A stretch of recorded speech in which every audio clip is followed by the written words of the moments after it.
Good evening, citizens of Earth.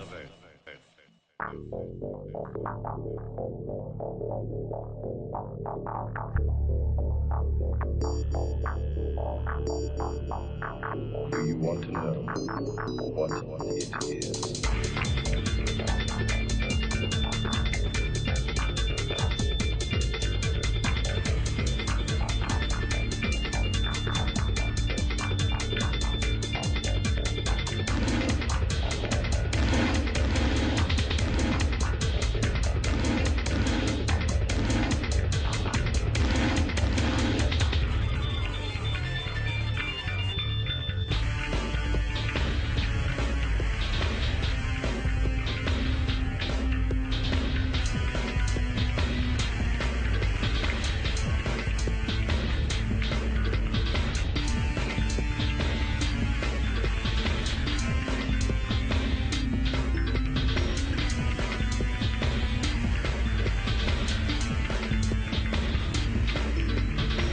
My CPU is a neural net processor, a learning computer.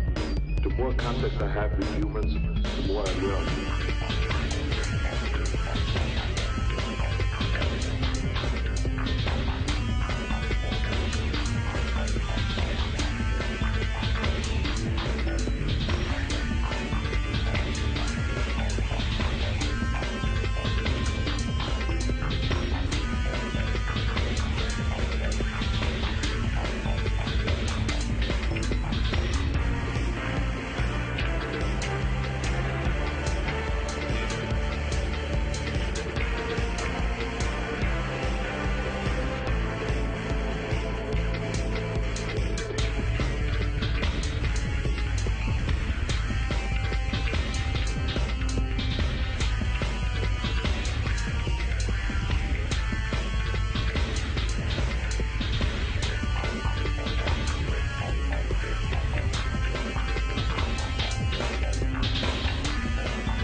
Let me see if I have this correct. It's an aphid creature, some kind with acid for blood.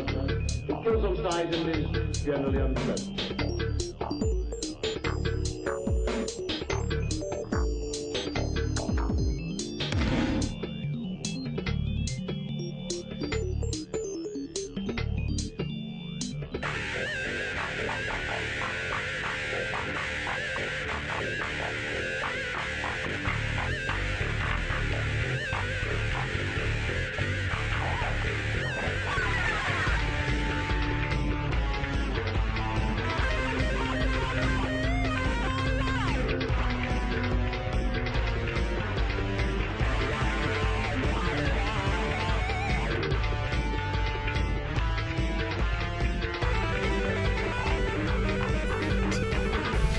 Et bonsoir à tous, enfin Fantasy Star 4, on va enfin arriver à la fin de cette saga. Et justifier la raison pour laquelle j'ai montré les 3 épisodes avant qui étaient chiants comme la pluie, bien évidemment. Du coup, Fantasy Star 4, pour remettre un peu en situation par rapport aux 3 précédents, bon, normalement les pubs doivent être finies, en théorie je vais quand même garder ça sous le main pour être sûr. Du coup, Fantasy Star 4, système d'alcool, 3 planètes, Parma, des Odyssées à Motavia. Une force maléfique qui revient tous les 1000 ans, là on est au 4ème opus, le 3ème on va oublier. 1000 ans après une catastrophe qui a détruit la 2ème planète Parma et qui a fait que la civilisation est tombée complètement chutée dans l'oubli et est retombée vraiment dans le passé. C'est plus du tout fleurissant comme c'était dans Fantasy Star 2. Et on va enfin pouvoir avoir la fin de la saga. Et oui, parce que malheureusement c'est le dernier entre guillemets vrai épisode de la série. Les suivants étant les online et puis d'autres qui n'ont absolument plus rien à voir. C'est la fin, c'est le dernier épisode qui se passe vraiment dans ce système-là avec ce principe-là. Et c'est en fait pas plus mal parce que l'histoire s'achève vraiment dans ce jeu. On a vraiment enfin la finalité sur pourquoi, comment, etc. Je précise quand même, avant de commencer, ça va être vraiment un spoil complet du jeu, dans le sens où je vais quand même raconter l'histoire. Les dialogues sont pas passés à toute vitesse. Du coup, on a quand même la possibilité de raconter un peu ce qui se passe, et l'histoire de manière générale. Donc voilà, ne soyez pas surpris si c'est le cas. Donc c'est bon, ouais, j'ai pas eu de lancement de pub. Comme d'hab, voix un peu faible par rapport au son. Normalement, ça devrait être bon, c'était juste la musique qui était un peu forte. Ok, et du coup, c'est parti. Donc voilà, 94, on est vraiment à la fin de vie de la... Mega Drive. Juste baisser un petit peu le volume de ce côté-là, voilà. C'est comme ça devrait être mieux au niveau des niveaux, les niveaux sonores. Du coup, nous jouons Chaz, une espèce de jeune blond qui vient d'être promu Hunter. Et nous suivons Alice, qui est sa mentor, en fait, qui devient maintenant sa collègue. Pour réaliser des missions pour les différents gens, voilà. Nous sommes actuellement sur Motavia, la deuxième planète, la première planète plutôt du système. C'est celle qui était autrefois de désert, qui est devenue une planète verte, mais qui redevient du désert parce que il s'est passé 1000 ans depuis la chute de la civilisation. Les humains existent toujours, mais alors c'est un peu le bazar, il y a plein de monstres partout, et en plus de ça, ces temps-ci, c'est encore pire qu'avant. Puis il y a une religion maléfique qui est en train de corrompre plein de monde, etc. Enfin voilà, c'est un peu le bazar. Donc on joue Chaz, qui accompagne Alice. Aucun lien avec Alice Landal de Phantasy Star 1, c'est juste... le nom est un clin d'œil, c'est tout. Et salut à tous les arrivants que je vois. Du coup voilà, on a envoyé dans l'université. Comment ça s'appelle cette ville? Piaté, j'ai un trou au niveau des noms de villes, mais c'est pas très important. Ou voilà. Et voilà comment est contée toute l'histoire. On a des images fixes comme ça, façon manga, et qui vont se rajouter petit à petit, et du texte par-dessus. Donc voilà, là on est invoqué en fait par le principal de cette université parce qu'il y a des monstres qui ont pop dans les sous-sols et qui voudraient s'en débarrasser mais de façon discrète et que personne ne soit au courant. Et comme le dit Alice, il y a quelque chose de bizarre, c'est un peu louche que ce soit fait comme ça. Mais du coup on y va. On va descendre dans les sous-sols de l'académie.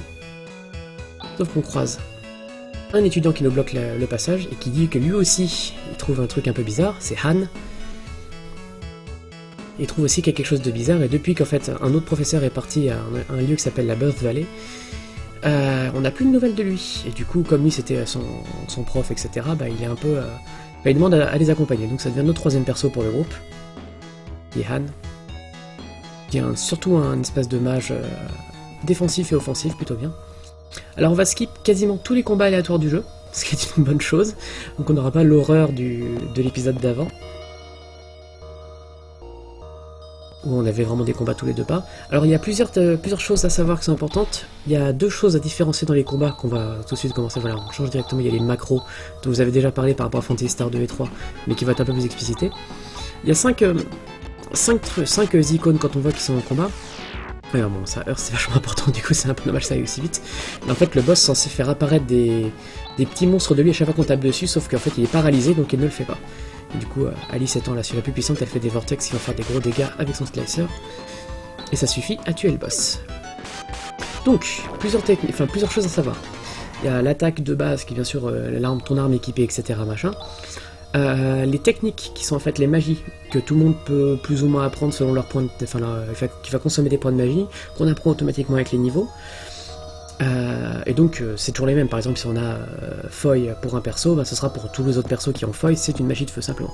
Et enfin on a les skills, qui sont des techniques par contre uniques pour chaque personnage, et on en a un nombre, on les apprend aussi avec les niveaux, et on en a un nombre de charges par contre, et c'est seulement quand on va dormir dans une auberge qu'on peut les recharger. Un des gros intérêts du jeu, c'est qu'il y a des combinaisons.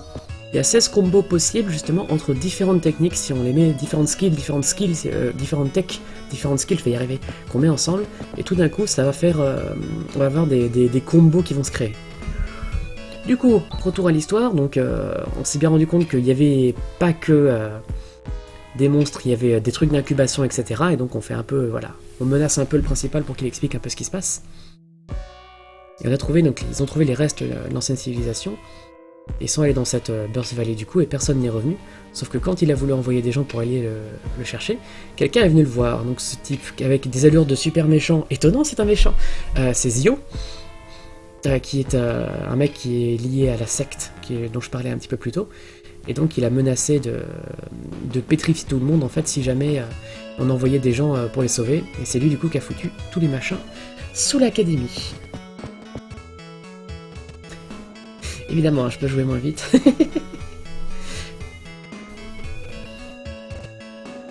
Voilà, donc chaque perso a les armes qu'il peut équiper, etc. On a tout, enfin les persos on va avoir des techs ou des skills différentes. C'est très rare qu'il y ait des persos qui n'aient pas pas de skills, ça y en a pas. Mais les techs, par contre, tous les androïdes n'ont pas de magie, naturellement. Et le jeu est très sympa dans le sens où il nous file aussi des magies très pratiques, du genre pour se téléporter de ville en ville qu'on a déjà visité, des choses comme ça. Et nous voici à Zema, donc c'est la fameuse ville qui a été où les gens ont été pétrifiés, où il y a la Burst Valley, voilà. Pour essayer de voir ce qui s'est passé et qu'est-ce qu'est devenu le professeur Holt, donc qui est le prof de Han. Et ouais, c'est Zio, pas Dio. Alors oui, parce que là on est sur émulateur, l'espèce de compteur en haut à gauche sont les nombres de frames, l'avancée du jeu, donc 60 par seconde. À droite c'est la durée totale du film en nombre de frames. Et en rouge ce sont les frames de chargement. Et bien sûr juste au-dessus ce sont les boutons à appuyer, qui sont appuyés à chaque moment du jeu. Donc voilà. Là, Alice passe son temps à négocier avec Anne pour qu'il paie plus cher pour les accompagner, simplement, pour qu'on lui serve en fait de garde du corps d'une certaine manière. Lui, comme c'est un petit étudiant, il a pas forcément les moyens, mais bon, il accepte. Scénario oblige, bien sûr.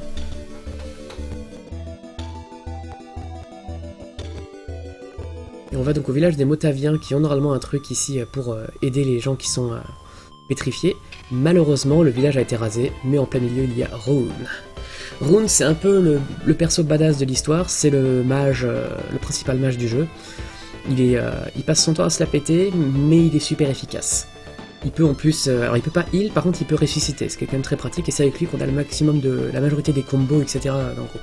Et voilà, et donc il dit qu'il faut, il faut qu'il vienne avec le groupe, donc Alice est juste oh oui, et elle fait oui non mais il faut qu'il vienne parce que voilà, il est un peu surpuissant par rapport au reste du groupe à ce moment du jeu. Donc voilà, on a récupéré Rune qui va être notre mage pendant quasiment tout le jeu.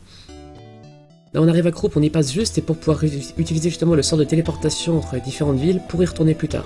Car c'est la ville de naissance de Han et il y a sa femme qui est là-bas et on y retournera plusieurs fois. Et voilà, le fait là on arrive ici, c'est là où on va nous parler des skills avec Flaeli. Une skill de Rune justement avec laquelle il va défoncer. Bon évidemment c'est scénaristique. Hein. Et voilà, c'est un peu l'explication sur qu'est-ce que c'est, voilà, on appelait ça de la magie, machin. Parce que voilà, bah oui, Rune c'est un mage. Pour être exact, c'est un esper. Comme on les avait vus dans Phantasy Star 2, les espers c'était ceux qui vivaient sur des oris, la planète des glaces, et qui sont des mages.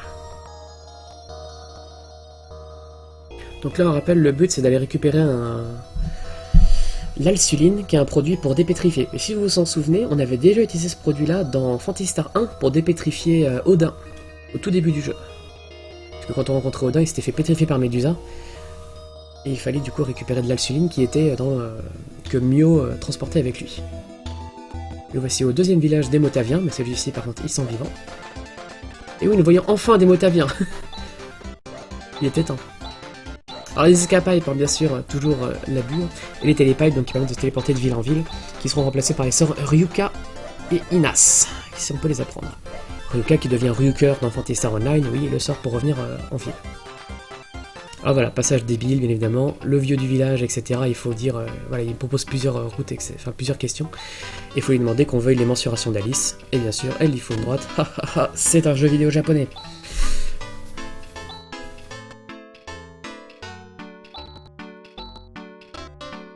Voilà, il reconnaît Rune, etc. Et du coup, on veut récupérer voilà, l'Ashline, pardon, qui s'appelait l'Alsuline. Dans Phantasy Star 1, c'est le même objet de toute façon. Il y a plusieurs objets comme ça et même des personnages qui changent un petit peu de nom sur les traductions. Alors là, il y a eu un cassage de 4ème mur, c'était vraiment... non mais Chaz, tu peux pas taper Dio. Et Rune a même dit, à ce point du jeu, tu ne peux pas encore l'affronter. Voilà, petit brisage de 4ème mur et Rune est parti. Du coup, le système de macro, alors c'est un peu comme dans le 2 et dans le 3 où les trucs étaient automatiques. Là, on peut prédéfinir des actions pour chacun des persos. donc qui seront exécutés après à chaque tour selon l'ordre dans lequel on les a mises. Le gros intérêt à ça, c'est justement pour pouvoir prédéterminer justement des combos possibles. Par exemple, sort de vent et puis sort de givre, et hop, on a Blizzard par exemple. Alors, Esper en US en fait. Ça vient de... En fait, ce sont les 3 premières lettres ESP, ESP, c'est Extrasensorial Power User en fait. C'est un terme, si je ne m'abuse, qui vient de l'armée américaine, qui faisait des études occultes dans les années 60. Et donc c'est pas du tout un terme d'FF6, hein, mais par contre c'est réutilisé dans plein d'autres trucs, etc. Du coup voilà, on a récupéré le Celine, Flashline, etc. Grise, du coup, qui est le Motavien, qui est un gros bourrin, il veut venir avec nous parce qu'il veut se venger de Dio. Voilà, vous m'avez... Bravo. Zio, donc, qui a cassé l'autre ville de Motavien et veut les venger. Et nous voici retournés à Zema avec le produit. Tout le monde est sauf. Victoire, fin du jeu, voilà. C'était bien, hein.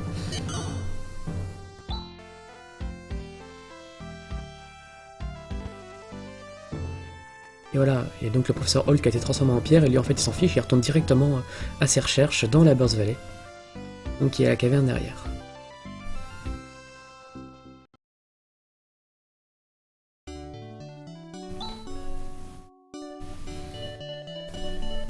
Et voilà, donc on parle un peu de qu'est-ce qu'on veut faire, etc. machin. Et voilà, comme le dit Alice, là maintenant on a fait notre mission normalement, on a résolu les problèmes, on a sauvé le Quasi. On devrait rentrer à Yedo où il y a la guilde des Hunters et trouver notre mission. Mais il y a un monstre qui attaque. Attention, insta-kill. Merci, au revoir. Voilà, bon ça a peu de chance de toucher normalement tous les techniques insta-kill des quelques persos, mais évidemment on est en tasse, hein, donc bon, voilà. Les gens sont là, mon dieu, il y a une malédiction dans cette caverne, etc. Et donc... Alice, bien sûr, qui insiste toujours sur son prix pour accompagner Han. Toujours. Et nous on va aussi retourner dans la Burst Valley. Parce que le professeur Holt, il est parti dedans toujours. Inconscient qu'il est. Voilà, il y a des morts partout. Mais nous on avance quand même. Bon, soudain, de la technologie.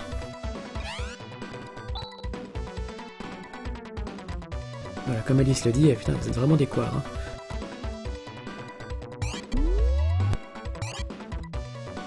C'est quand même un gros confort de ne pas avoir de combat aléatoire dans ce jeu, même si bon, c'est parfois très utile, ne serait-ce que pour XP un peu.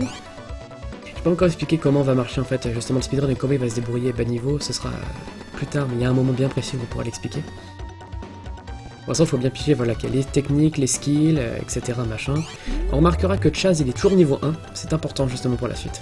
Ça, en ce cas, ça fait vraiment Phantasy Star 3, sauf que cette fois-ci on voit un peu plus loin et le level design est un peu 1000 fois mieux. Et donc la musique, oui, c'est un remix d'un des musiques de donjon de Phantasy Star 1. C'est un des gimmicks du jeu, il y en a quelques-uns comme ça. De manière générale, de toute façon, le level design est plutôt bien fait, c'est rare qu'on se perde. Quand tout d'un coup, on retrouve le professeur Holt, mais il n'est pas sûr. Il n'est pas seul, pardon. Et il y a une personne qui l'a sauvé. Et voici Rika. Et comme le dit Chaz, ses oreilles, mais qu'est-ce que c'est que ça? Est-ce que ça vous rappellerait pas un petit peu Nade dans Phantasy Star 2, pour lesquels qui auraient vu le 2 et le 4?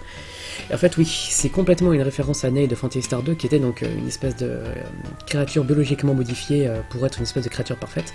Et en fait, voilà, Rika, c'est la descendante de ça, de entre guillemets ces expériences-là, qui a été créée ici. Justement, comment ça s'appelle? C'est SID, c'est ça, oui, voilà. Qui est l'ordinateur de contrôle biologique. Et donc il a créé Rika en se basant sur Nade, simplement. Donc Rika qu'on voit là dans le groupe à moitié à poil, etc., que vraiment l'équivalent de Nade, l'équivalent de Mieux, l'équivalent de Mio, même avant dans Phantasy Star 1. Donc guerrière qui peut heal beaucoup, qui se bat avec des griffes. Donc voilà, c'est la descendante de Nade, et elle a 5 ans, vous êtes heureux de l'apprendre. Et elle n'est jamais sortie à l'extérieur. Donc voilà, maintenant on comprend que c'est le bordel géologique, enfin... C'est le bordel au niveau de la météo, etc. dans le monde, parce que il y a le fameux Zio qui fout la merde et qui a créé son temple au-dessus visiblement de quelque chose pour contrôler le temps, etc. La météo, hein, j'entends quand je veux dire le temps. Et ouais, les cutscenes animées, c'est vraiment la grosse plus-value, je trouve, de ce jeu. Mais bon, Sid sait que son temps est révolu et surtout qu'il peut se faire corrompre, on va dire, s'il y a d'autres problèmes, etc. qui se font dans le monde. Alors que Rika découvre enfin le ciel bleu, l'extérieur, etc. Et Sid se suicide. Voilà. Donc Rika sait qu'elle doit avancer, etc. Machin, la leçon de vie, tout ça. Et on a un 5e perso.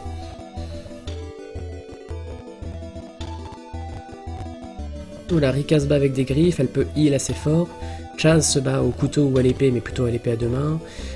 Alice se bat au slicer, qui est un espèce de boomerang qui peut taper tous les adversaires qui est pratique. Gris se bat avec une masse à 2 mains et Anne peut se battre avec des dagues. Mais Anne, on va surtout le faire utiliser des magies. Qui est beaucoup plus efficace pour ça. Ça, c'est normalement un endroit où on se tape beaucoup d'ennemis qui sont des espèces de larves qui peuvent se mélanger entre elles pour faire une énorme larve beaucoup plus forte et bien plus ardue à battre. Genre les slimes de Dragon Quest à un certain point qui vont se mélanger, etc. Donc on a fait le tour du désert pour atteindre ce coin-là. Kadari. On va juste y rentrer pour pouvoir s'y téléporter, et c'est surtout ici ce qui va nous intéresser. Voilà. La forteresse d'Ozio. On se rend compte voilà, qu'on peut pas avancer. En fait, si on avance un peu plus, le jeu nous dit ah bah non, il y a une barrière qui nous empêche de descendre sous la forteresse pour aller voir les trucs météorologiques. Alors on va avoir un combat aléatoire bientôt. Simplement parce qu'on va vouloir un drop, qui sera la Shadow Blade. Donc n'oubliez pas, Chaz actuellement il est niveau 1, donc il a des stats de merde, etc. Donc voilà, combat random. On va tuer Anne, comme ça il sera sûr de pas gagner d'XP, on s'en fiche. Alice aussi, c'est pas très important. On va juste, voilà. Il se met un déban pour augmenter sa défense, on s'en fiche, on les tue. Et surtout, voilà, on a la Shadow Blade. La Shadow Blade, c'est une épée pour Chaz, simplement une épée à 2 mains à la noix. Mais surtout, elle baisse l'intelligence.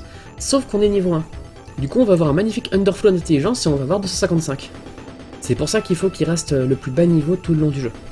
Et du coup, on va utiliser sa magie de base Tsu, qui est une attaque de foudre complètement à la noix, mais qui va faire des dégâts phénoménaux parce qu'on a la stat maximale en magie.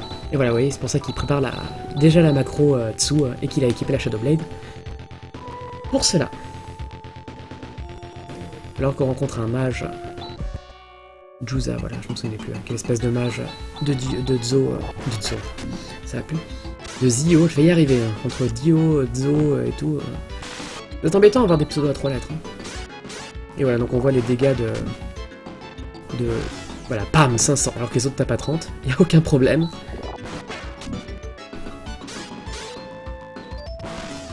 Et surtout, chose très importante pour la fin du combat, voilà, il faut, on va continuer à taper parce que là de toute façon Chaz n'a plus de point de magie donc il fait que taper. Mais surtout très important, voilà, il faut que Chaz meure, parce que sinon il va gagner un niveau et ça va re-overflow, enfin, l'underflow ne sera plus un underflow et du coup ça vaudra plus le coup. On remarque que les personnages morts restent raides, ce qui est assez marrant parce que du coup c'est juste Rika qui suit une colotte de cadavres, il n'y a pas de problème. Et attention, et voici un androïde, donc qui est Demi, qui a été capturé, qui est en fait l'androïde de contrôle météorologique justement, et qui est excellente guérisseuse. Quand soudain... Zio. Et donc il est pas content qu'on vienne sauver Demi. Et il est super méchant, il veut tout détruire, ha ha ha ha ha, et vous serez mon offrande à mon dieu. Voilà, il veut tout détruire, pour son dieu.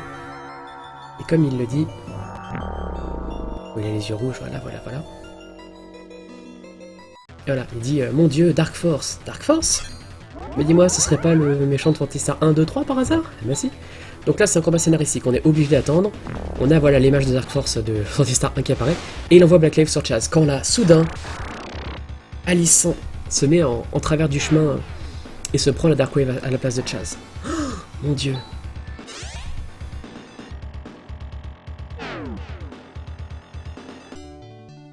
Du coup, on retourne dans la ville de Han, on rencontre sa femme, si on avait déjà... enfin, sa fiancée. Si on était déjà rentré dans la maison, on l'aurait déjà rencontré, on aurait évité un dialogue, mais on s'en fiche, ça aurait été un détour dans tous les cas. Et donc, Alice est mal en point. Donc, Zio lui a balancé un truc vraiment méchant. Mais du coup, voilà. Demi nous indique où il faut qu'on aille maintenant, si on veut pouvoir avancer. Et il faut battre... Zio, le problème c'est qu'il a une barrière magique autour de lui et qu'il va nous falloir quelque chose pour l'enlever. Et donc il y a cette espèce de tour dans Pavia où il y aurait une baguette magique pour virer les barrières, etc. Mais il faudrait quand même que Rune nous aide pour ça. Mais bon, Rune, malheureusement, il n'est pas là. Et Demi, par contre, nous parle d'une machine pour traverser les déserts. Parce que le problème, c'est qu'il y a des grands sables mouvants entre là où on est et là où on doit aller. Et du coup, c'est parti. On se téléporte à Krupp, qui était la ville qui a été détruite.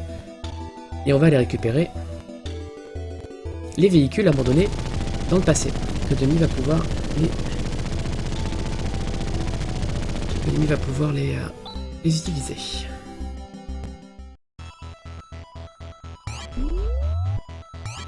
Alors ces espèces de petites plaques comme ça, ils font des éclairs jaunes, ça rend toute la vie, hein, simplement.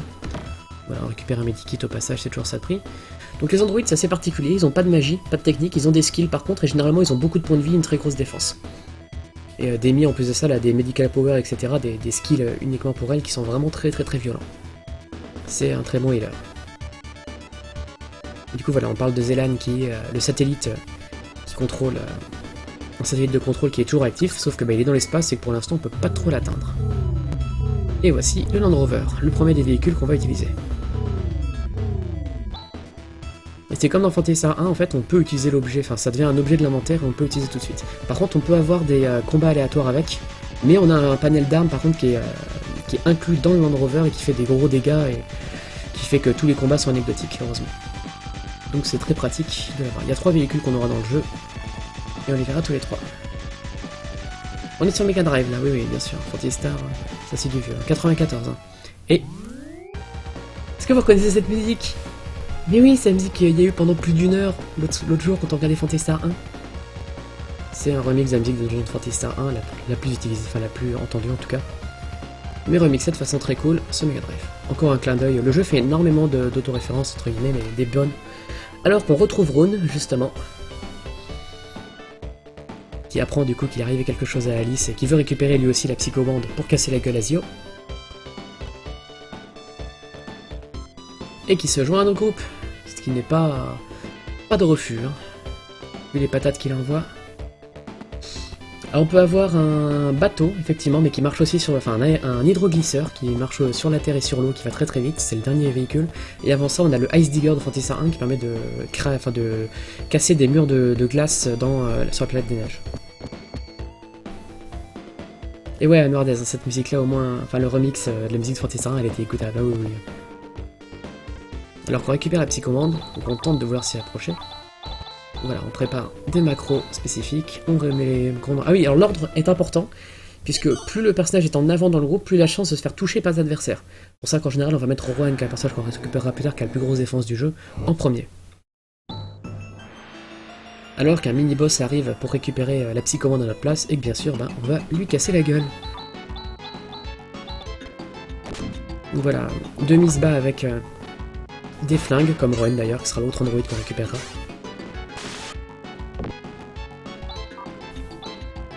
Donc là voilà, on commence à sortir les magies, que ce soit Rune qui balance des... voilà, qui tape 3 fois plus fort que les autres persos. Voilà, c'est Rune. Elle qui fait des doubles slash, donc ça c'est une skill par contre fait mal. Et puis voilà, Chaz qui est complètement abusé avec l'underflow d'intelligence.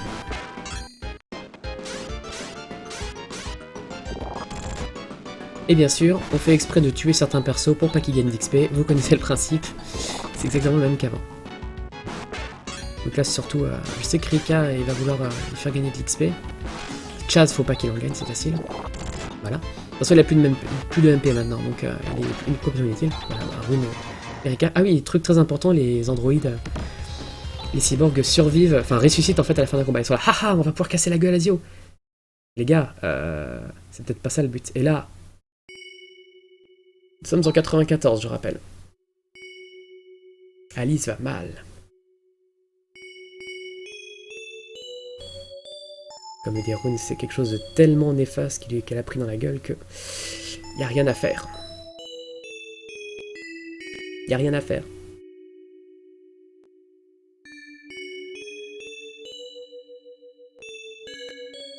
Et oui, Alice est morte.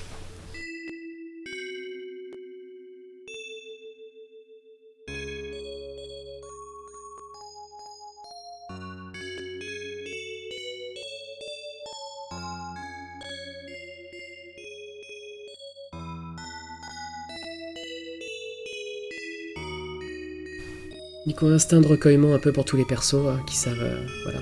Comme le dit Chaz, il raconte un peu son histoire, que c'était juste un sale gosse qui s'était mis dans des sacrées embrouilles et que c'est Alice qui l'a sauvé et qui lui a trouvé un peu une raison d'être et puis une raison de se lever le matin et de faire des trucs. Et Rika qui découvre un peu le monde comme ça, mais qui s'attendait pas non plus à se prendre tant de tristesse dans la tête aussi vite, etc. Et qui se dit que bah, c'est ça en fait, de vivre un petit peu aussi quand même.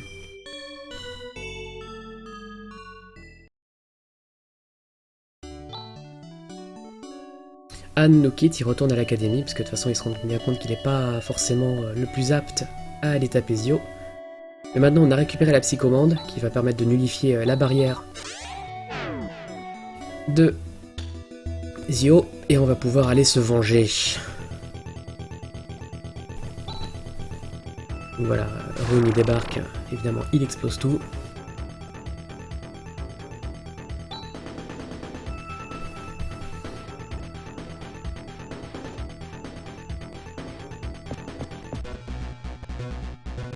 Nous voilà dans Nervus, qui est sous la terre, le système de contrôle souterrain de Motavia.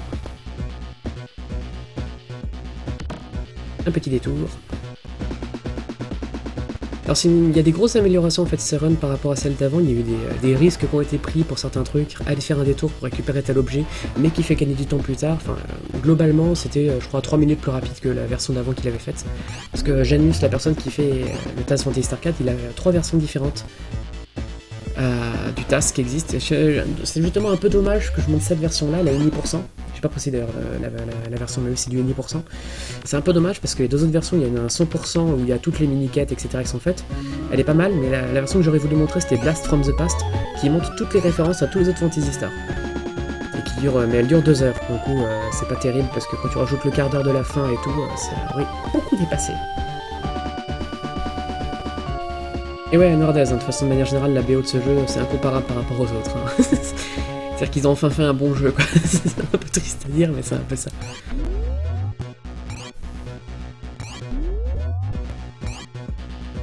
Et malheureusement, ce jeu n'est pas speedrun. Parce que ça va demander beaucoup de grind de speedrun, malheureusement.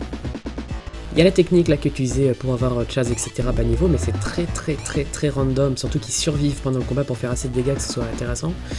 Et en plus de ça, ça peut être vraiment galère. Alors là, évidemment, on va s'équiper un petit peu, parce qu'il y a d'autres boss en fait qui sont tellement aléatoires que c'est vraiment trop difficile de le faire sans grind, quoi. On rééquipe des macros, on met la psychomande, et on arrive devant l'ordinateur principal de Nervus. Zio est là, on va lui péter la gueule. Donc voilà, nouveau musique du charisme. On utilise la psychomande, ce qui va nullifier sa barrière. On va pouvoir enfin l'attaquer, parce qu'avant on ne pouvait pas le toucher. Augmentation de la défense pour Denis. Alors déjà, ça c'est un combat qui est dur. De manière générale, voilà, ça c'est déjà un premier combat dans le jeu. Parfois qu'on arrive, c'est rude. On prend vraiment cher.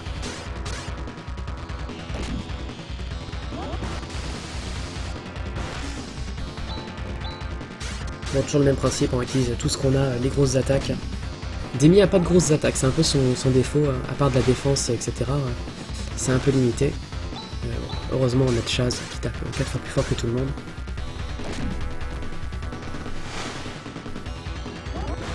Rune quand même qui défend, qui a une sacrée défense face à la magie, heureusement. Et Rika qui meurt. Un truc très utile aussi avec les androïdes, c'est que comme objet, les Repair Kits, on peut en récupérer très facilement, on peut même en récupérer une infinité si on veut, des Repair Kits comme objet. Ça va, voilà, Medical Power, ça ressuscite et ça rend de la vie à tous les enfin tous les humanoïdes en fait.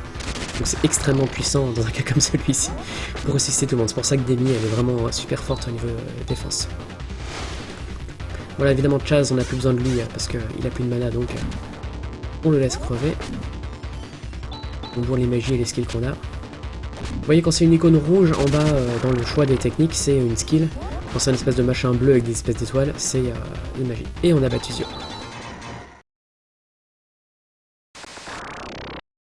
Et ouais, hein, c'est trash, hein, voilà. On le tue pour de bon, quoi, voilà. Et on a vengé Alice. Coucou, voilà. Du coup voilà, Demi va carrément rentrer dans la machine pour s'y connecter complètement. Pour pouvoir contrôler le système géologique, etc. Et donc arrêter les tempêtes de sable, les sables mouvants partout, etc. Mais ce n'est pas fini. Car il faut pouvoir restaurer ce qui est déjà en place et qui était déjà censé contrôler, on va dire, la géologie. Mais ça, c'est sur Zelan qu'il faut aller, qui est le satellite en orbite. Et c'est là qu'on devrait rencontrer Rouen, qui est justement, entre guillemets, l'agent d'entretien, si on veut, qui est un androïde qui vit là depuis quasiment 1000 ans, depuis un petit peu avant la catastrophe de Phantasy Star 2. Puisqu'il a 998 ans, et tout ça va. Mais pour ça, il va falloir y aller en vaisseau. Voilà, Grise qui a enfin battu Zio, il préfère rentrer chez lui, parce qu'il a accompli, on va dire, la mission qu'il voulait. Et on est parti pour Zelan, le satellite.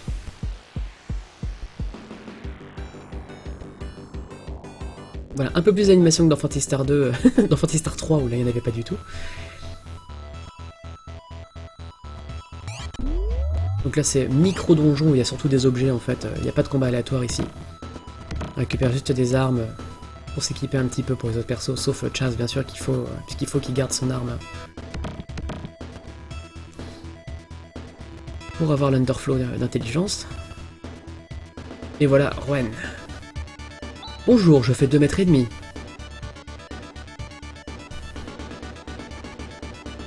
Donc voilà, Rouen et Rika qui se connaissent parce qu'ils discutaient par ordinateur interposé quand elle était avec Sid. Et du coup voilà, ce n'est pas à Zelan qu'il faut aller, c'est à Koran, un autre satellite dans lequel il y a les systèmes de contrôle, mais qui sont un peu plus communiqués avec, du coup il faut y aller physiquement pour réparer. Et du coup Rouen vient avec nous, alors lui bah, c'est la brutasse, hein, la grosse défense, les gros fusils qui font mal, les missiles à la gueule, enfin voilà, c'est le gros perso résistant du jeu. Et c'est généralement du coup celui qu'on met en tête. Mais tout n'est pas si simple bien évidemment.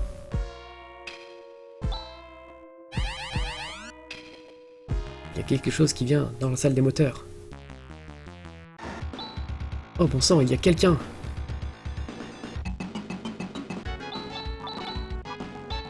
Un envoyé du méchant.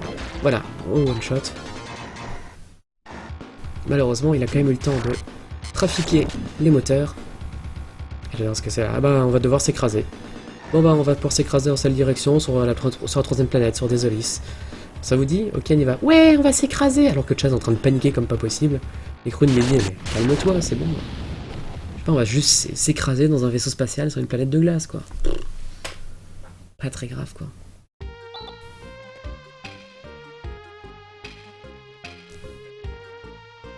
Et nous arrivons à Desoris, donc la 3ème planète.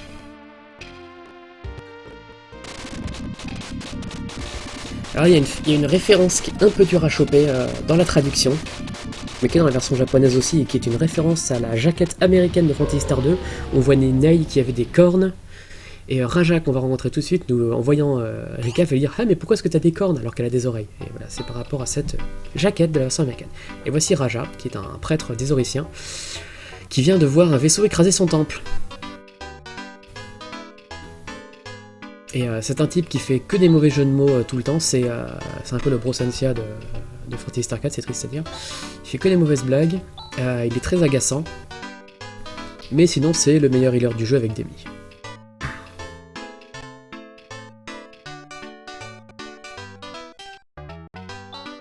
Voilà, ils veulent... au début on va pas trop le prendre avec lui parce qu'il est vieux et il fait chier. Je sais plus quel âge il a genre 500 ans, un truc comme ça, Raja. Mais il a aussi quand même quelques techniques d'attaque assez sympa. Il a une espèce de flamme qui touche tous les adversaires qui est pas mal du tout. Et voilà, et là comme on dit, le climat c'est une catastrophe depuis quelques années. Donc voilà, il y avait une blagounette parce qu'il disait que ça venait pas des systèmes de contrôle, ça venait d'une tour au loin où c'est forcément là-bas qu'il y a le problème. Parce que il le sent et que c'est comme ça. Et si on fait un détour, parce qu'il faut qu'on parle ici. Donc voilà, il faut dire non, non, non, et enfin voilà, whereabouts of the spaceship, parce qu'il y a un vaisseau parce que vers la fin de Phantasy Star 2, mais ça on l'a pas vu parce qu'on a skip 90% du jeu.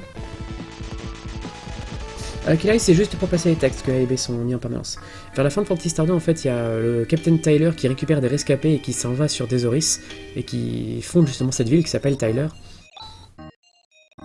Et on va justement récupérer ce vaisseau vieux de 1000 ans, qui est caché sous la ville. Et ça, c'est entre guillemets un truc de Phantasy Star 2 qu'on n'a même pas vu, parce qu'on a skip 90% du jeu. Quand ça flash rouge, c'est que le jeu est en train... Enfin, le jeu fait des frames de chargement.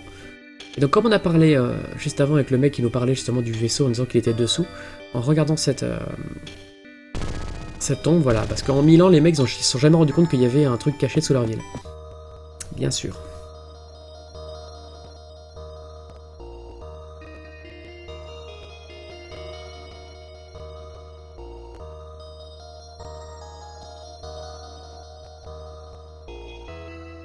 Et du coup, le Tyler... Ah non, c'est le Landal qui l'avait appelé, c'est vrai, autant pour moi. Oui, non, c'est juste le capitaine qui s'appelait Tyler, c'est ça. Le Landal, bien sûr, référence à Alice Landal. Mais du coup, ça y est, on a retrouvé un vaisseau spatial, on va pouvoir se barrer de Desoris. Aller sur le satellite, essayer de réparer les choses. On profite pour ressusciter tout le monde et mettre tout le monde de full HP, full MP. C'est gratos, hein, et c'est rapide. Et on va à Couronne.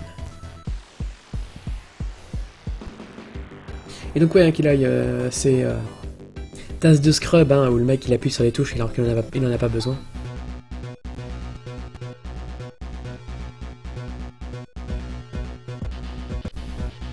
Donc voilà, Raja comprend rien mais il nous suit. Tant qu'il nous heal, c'est un peu tout ce qu'on lui demande.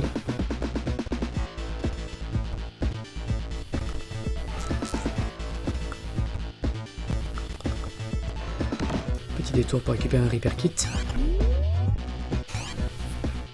Repair Kit est un nom très pratique, hein, parce que non seulement ça remet la vie, enfin ça ressuscite l'android, mais en plus ça le remet full vie. De manière générale, les androids ont de toute façon une skill juste à eux qui permet de les réparer et donc de avoir full vie, puisque bien évidemment les sorts de guérison ne marchent pas sur eux. Il n'y a que Rika et Raja justement qui ont des sorts de soins sur plusieurs membres du groupe. Donc très pratique.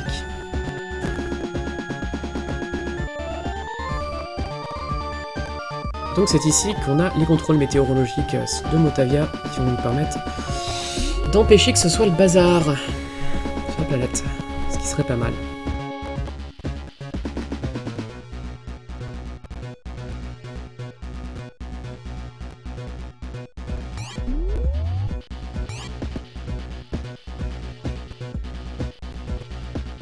Voilà, les donjons ont pas, enfin, ils ont peut-être l'air labyrinthiques comme ça, mais si vous jouez au jeu, vous verrez que c'est vraiment pas labyrinthique du tout, c'est bien pensé. Pour qu'on ait quand même quelques couloirs à droite à gauche en plus, mais pour récupérer généralement des objets en plus, mais c'est quand même bien indiqué, on se perd pas comme dans le 3 ou dans le 2, où c'était vraiment une catastrophe. C'est quand même beaucoup plus clair. Et soudain, il y a quelque chose, on arrive enfin devant l'ordinateur principal, mais il y a quelque chose en plein milieu. Voilà, on refait les macros, bien évidemment, parce que ça fait gagner du temps, mine de rien. On remet les personnages dans un groupe bien précis, et... Mais qu'est-ce que c'est que ça? Héroïne qui dit... C'est Dark Force? Comment il sait que c'est Dark Force? Tout sera expliqué.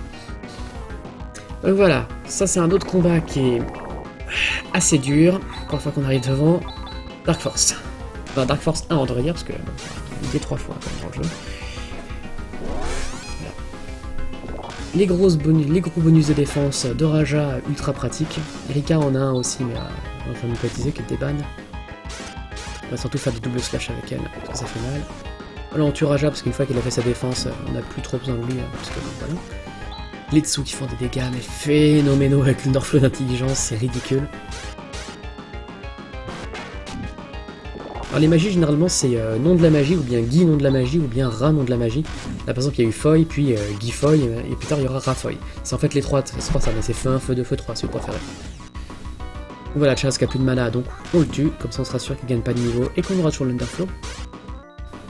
Puis quand on se soigne dans les tasses. Ah ça arrive quand même, là dans ce jeu, il y a eu déjà un peu de heal avant, en plein combat même. Parce qu'il n'y a pas le choix, hein. Pour certains boss de jeu, ils font tellement mal. Voilà. Et du coup Dark Force se fait défoncer. Merci Chaz qui tape à 700 surtout.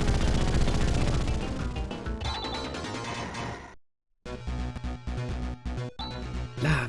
Alors on a gagné, ouais. Et du coup, Rowan va pouvoir réparer ça. Et du coup, voilà, Rune, comment tu savais que c'était Dark Force? Je l'ai déjà rencontré. Ce sera expliqué, hein, encore une fois. Le scénario a du sens dans ce jeu, heureusement.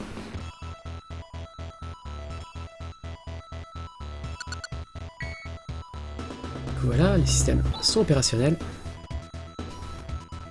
Sauf que, sur des Oris, ben, ça s'est pas arrêté. Et voilà, comme le dit Raja, mais je vous l'ai dit, ça vient de la tour de Groberk. C'est bon. Voilà. Jas prend les devants et dit, ok, bon, on va aller trouver qu'est-ce que c'est. Et comme le dit Erwan, on n'a qu'à récupérer un Ice Digger pour creuser dans la glace. On se barre, on tourne sur des Oris.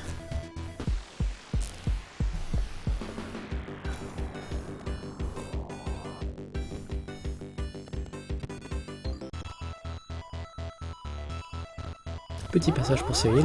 Regardez, Raja va remarcher. Voilà, hop, il fait heal. C'est le plus rapide de toute façon. Et du coup, on a le Ice Digger qu'on a récupéré sur la station, qu'on a mis dans notre poche.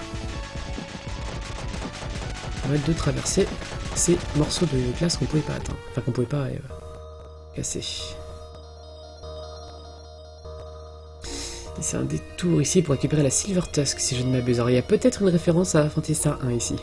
Je sais plus si c'est bien cette caverne là ou pas, ou peut-être que je me trompe. On va bien voir. Mais il me semble que c'est bien cette caverne là.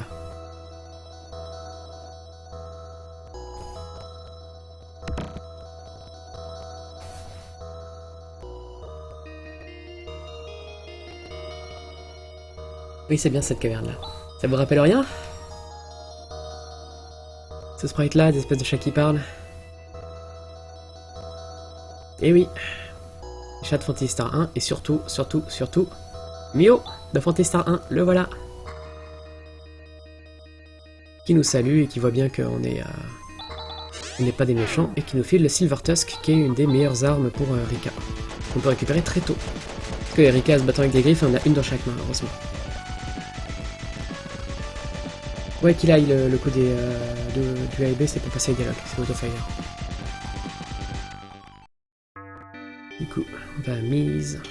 Juste à côté du temple. Je sais pas comment il s'appelle, le temple des. Alors, tous les types avec des capes, comme ça que vous voyez, ce sont des espers. Donc, des espèces de mages, simplement. Et là, il y a une scène. Là, il y a une maladie bizarre qui tape tout le monde, etc. Et c'est une espèce de malédiction. Et là, on dit, mais Raja, arrête de faire n'importe quoi. Mais en fait, non, il est malade. Pour de vrai.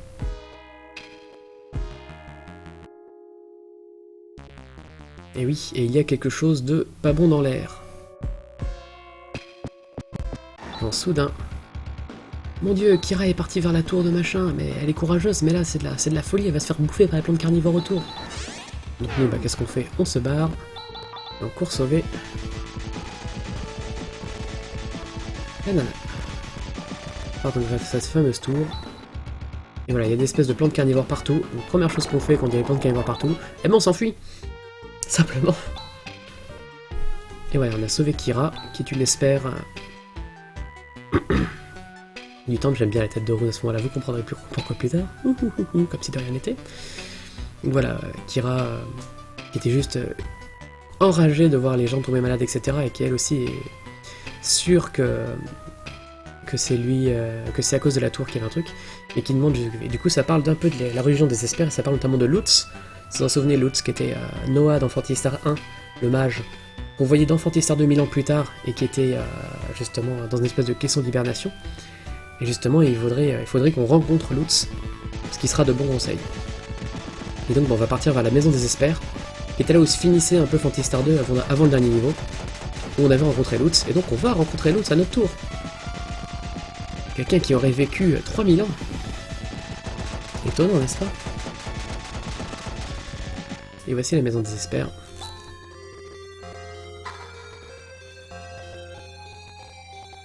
Par contre, l'émulateur me tape des petits ralentissements sans raison.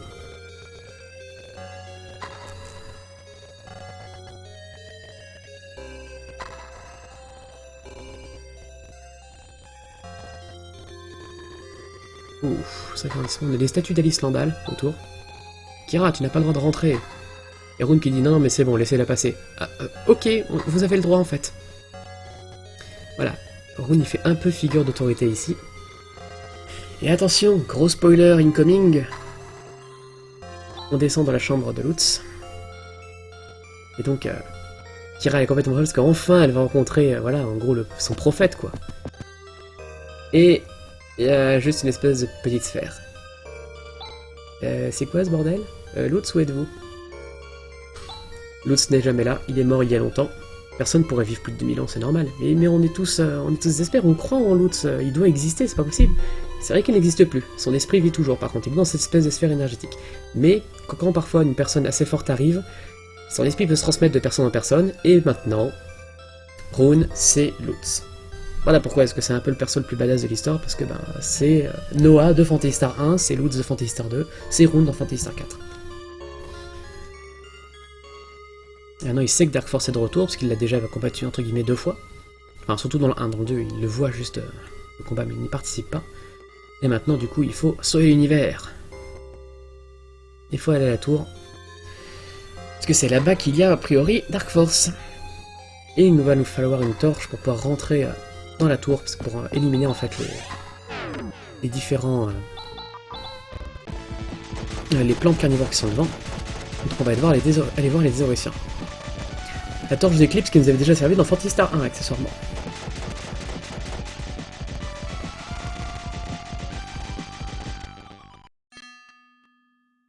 Et Janus, c'est aussi le nom d'un dieu romain, simplement, le dieu du temps, hein, avec 2 visages, un vers le passé, un vers le futur. Plus largement dans la pop culture. Et donc nous on va récupérer la torche d'éclipse, qui est une relique qui date d'il y a plusieurs milliers d'années, mais hors de question, enfin, même si c'est Lutz qui veut, non, hors de question, c'est notre religion à nous, les Désoriciens, donc pas question qu'on vous file la torche. Quand soudain, 3 mages qui apparaissent et qui récupèrent, et voilà, qui récupèrent la torche et qui disent hey, on est des copains de la SIC, on est du château volant. Vous savez le château volant, c'est une planète donjon de Phantasy Star 1. C'est une planète qui a été détruite depuis. Pour rappel, hein, de méchant de Phantasy Star 1 à la SIC. Voilà, comme il le dit, c'était un château qui volait dans Parma il y a longtemps. Dans Phantasy Star 1, la SIC, il était corrompu par une armure qu'il avait rendu immortel. Et donc, 2000 ans plus tard, il est encore là. Et du coup, ça va être la route pour trouver le Air Castle, et c'est dans les débris de Parma qu'on va le trouver. Et nous voici partis pour le Air Castle. Et voici le point du jeu pour la principale raison pour laquelle il n'y a pas de speedrun de ce jeu, le Air Castle et surtout les 2 boss qu'on rencontre. Retour de la musique de Phantasy Star 1 remixée, bien sûr, hein, on est dans un donjon de Phantasy Star 1 donc à faire, donc autant remettre ça. Donc on commence, on a directement une espèce de porte qui est verrouillée devant nous. On va pas, là il n'y aura pas le dialogue, on le verra même pas. Voilà, il y a 3 mages en fait qui nous bloquent le passage. C'est l'accès le plus direct. En fait, c'est quand on aura battu le mini-boss qui est censé être 3 mages, on aura accès ici. Ça sert juste de raccourci pour aller plus loin dans le donjon quand on en ressort. Personnellement, à chaque fois que je fais Phantasy Star 4, je passe au moins 4 ou 5 heures à farm ici, à gagner des niveaux. Parce que c'est vraiment le pic de difficulté du jeu.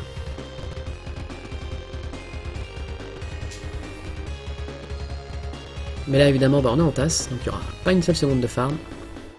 Mais voilà, en tout cas si vous vous demandez pourquoi Phantasy Star 4 n'est pas speedrun, c'est à cause de ce donjon. Et surtout à cause du combat contre classique.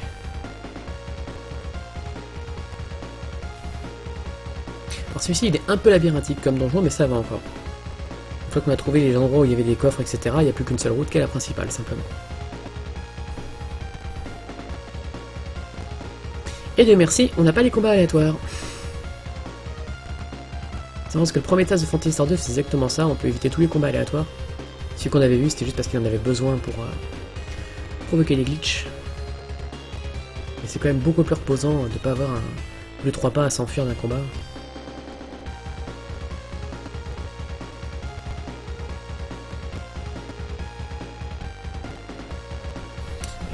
Je vais voir un truc, c'était... Voilà, si j'ai le focus sur le jeu, est-ce que j'ai moins de ralentissement? On dirait que oui. Il y a toujours un poil, mais ça va encore.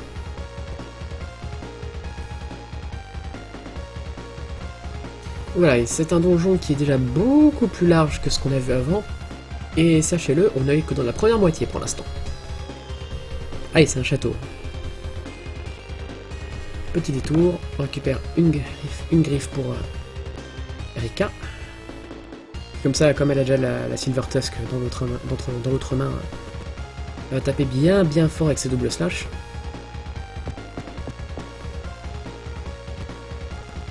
Ah, Genius Jana, oui bien sûr, la péroratrice. Effectivement, Kola, merci. Laquelle qui est écrite par Jodorowsky.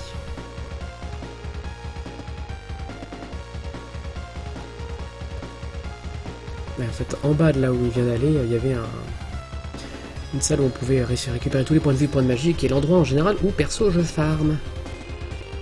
On peut pas marcher dans les trucs rouges, hein, c'est juste du décor. Il n'y a pas de dégâts quand on marche dessus.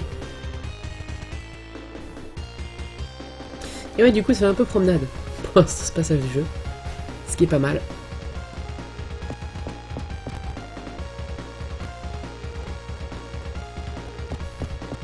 Je vous rassure, hein, cette partie-là, c'est vraiment une des plus longues, dans un des plus longs donjons, heureusement. Le reste du temps, les donjons sont quand même assez courts. Mais celui-ci, voilà, vraiment, c'est le gros pic à la difficulté.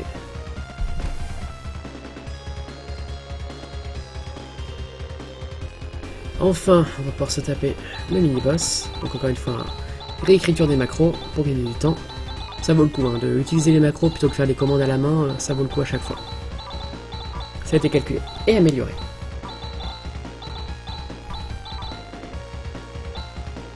Ah, salut Gessam. Non, c'est pas un 8% du tout. Hein. Là, pour le coup, Phantasy Star 4, c'est vraiment un bon jeu.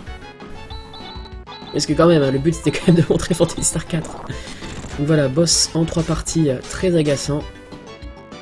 Qui peut faire des combos aussi contre nous. Qui fait très mal. Voilà.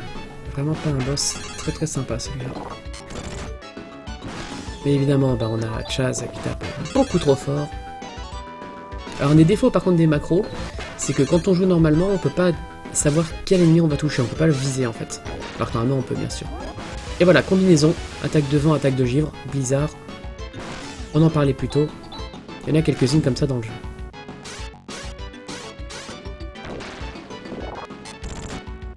Alors on tue Kira parce qu'on n'a pas besoin qu'elle gagne d'XP. Et bien sûr toujours les dessous complètement fumés. Chaz qui meurt, mais c'est normal, il a plus de points de magie. On a besoin qu'il reste au niveau 1. Et c'est fini. Du coup ça a ouvert tous les chemins, voilà. Tous les chemins, on voyait les 3 mages qui étaient sur la route principale, en fait, tout simplement du château. Parce que oui, les mecs, quand ils traversent le château, ils ont pas besoin de faire des détours comme pas possible. Hein. Ils ont juste à marcher tout droit, c'est juste que nous, on était coincés. Et voilà, ça c'est l'endroit voilà, où on farm. Comme on peut récupérer toute la vie et tous les points de magie. Et là, c'est quand même beaucoup plus direct, hein, tout de suite, dès qu'il n'y a plus les mages. Et surtout, voilà, on va pouvoir descendre. Là, ça, c'est la seconde partie du donjon. Les sous-sols.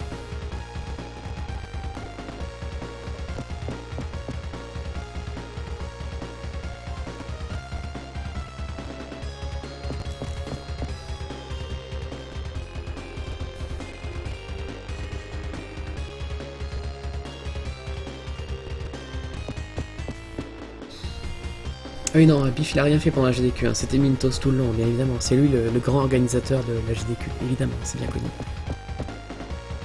Ce ne sont que des mensonges, hein, bien sûr, c'est Biff. Il a tenu le planning tout le long avec à gérer les gens, savoir quand est-ce qu'ils venaient tout ça machin, et il est resté éveillé. Je sais pas, il est resté réveillé, je sais pas, 125 heures sur les 150, un truc comme ça. Peut-être plus encore. Du coup voilà, donjon plus court heureusement que la partie supérieure. Et surtout, on va arriver à la SIC, qui est vraiment, voilà, comme je disais, le pic de difficulté du jeu. De très loin.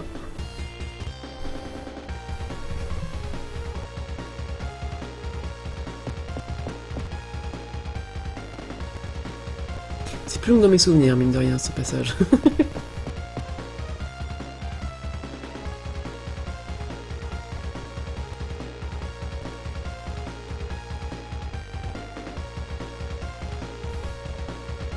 Alors qu'on arrive enfin dans la salle où se trouve la SIC, et qu'on va partir à la pub, parce que ça fait déjà 1h et quelques, hein, donc voilà.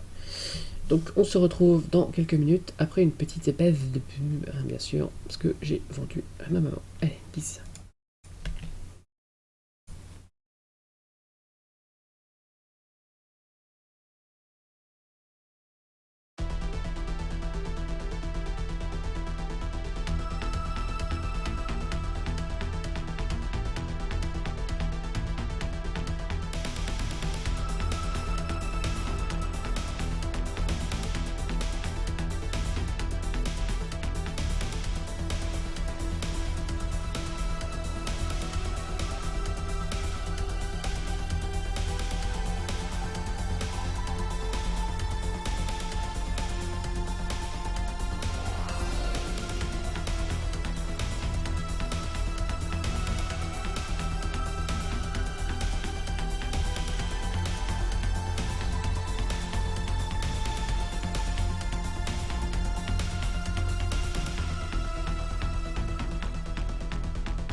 Allez, on va y retourner.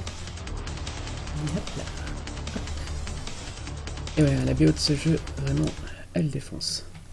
Vraiment une des meilleures utilisations du chip Mega Drive. Juste faire un saut là-dessous pour être sûr. Ouais, non, c'est bon. Ça a bien coupé. Et du coup, c'est reparti. On arrive devant la SIC. Alors qu'on essaie de trouver l'éclipse torche, mais qu'on voit que c'est un faux. Oh mon dieu. Salut, tu es Chaz, mais on s'en fiche.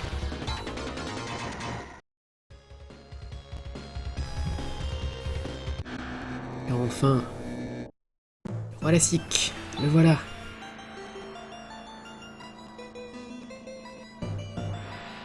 Qui va bien sûr tous nous tuer. Il est corrompu depuis 2000 ans, donc voilà.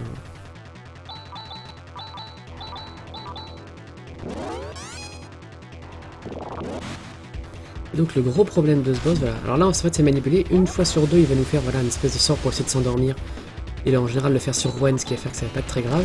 Mais surtout pendant un tour sur deux, le gros problème de ce boss, outre les Firestorm, etc., voilà, surpuissant, vent et feu, ça fait ça. C'est qu'il fait ça. Et ça fait mal. Il le fait tous les 2 tours. C'est une catastrophe.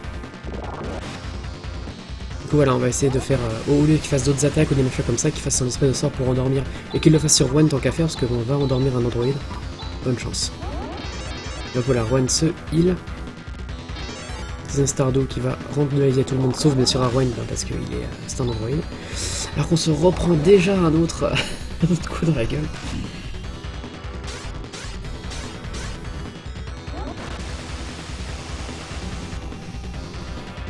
Et Firestorm, bien sûr. Parce qu'il y a, alors il y a des techniques en duo, en général c'est beaucoup plus efficace que juste les deux qui font leur attaque. Mais pas toujours.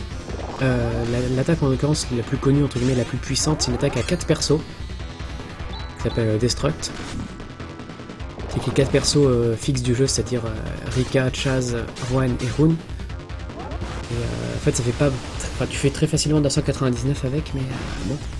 C'est pas... Voilà. Ça vaut plus le coup de faire 4 attaques distinctes. Donc on arrête Chaz pour qu'il fasse son dessous à la gueule. Alors que voilà, changement de phase pour la SIC. Et qui va se buff. Voilà, si vous jouez à Phantasy Star 4, ou si vous y avez joué, vous connaîtrez la souffrance sur ce boss. Alors qu'on utilise la psychommande du coup pour nullifier la défense, l'augmentation de défense qu'il vient de faire, et qu'on le bourre.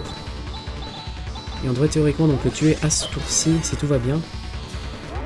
Donc pas se prendre un deuxième coup de canne, à moins qu'il y ait encore un tour. On en aura encore un tour parce qu'on se guérit, donc c'est qu'on va prendre encore un coup de hallebarde. Chasse des Kira meurt, mais c'est pas grave, on en a plus besoin. Voilà, c'est fini par Rune. Et un Gifoy. Et voilà. La SIC qui menace de détruire la torche, mais Erika la récupère juste avant qu'il ne la détruise. Comme il dit, je reviendrai encore et encore et encore. Alors que le château est détruit et qu'on a une explosion dans l'espace. La science-fiction, bien sûr.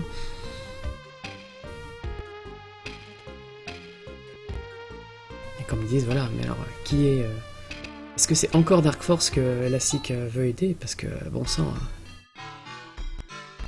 Et du coup, bah là, on nous autorise à utiliser la torche quand même, hein, comme on l'a un peu sauvé, heureusement, hein, merci, ça serait pas mal. On en profite pour ressusciter, tout le monde, etc. Tout ça.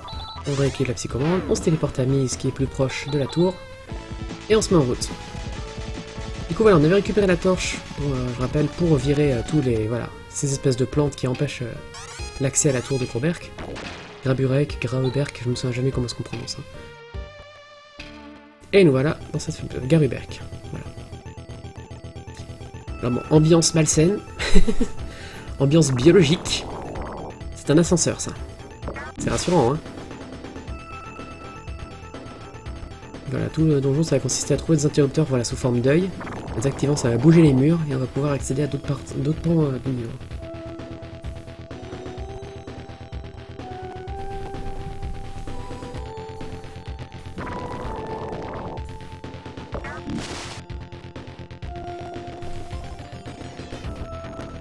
Ah oui, que je garde le focus sur l'émulateur, ça fait moins ramer, voilà. C'est mieux.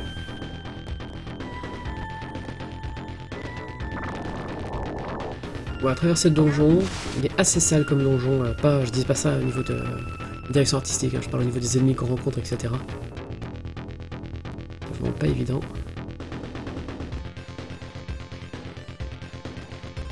Je suis vraiment curieuse de voir un routing vraiment speedrun de jeu. J'ai vu 3 personnes essayer. J'ai vu Alec et Madame Not Gay, j'ai vu Chocolator, et j'avais vu, c'est qui la 4ème personne que j'avais vu sur ce jeu, je ne sais plus, Nami. Et personne n'a su faire une route, on va dire, fiable pour aller tout le long du jeu. Tout le monde se fait démonter par un Dark Force ou par la SIC.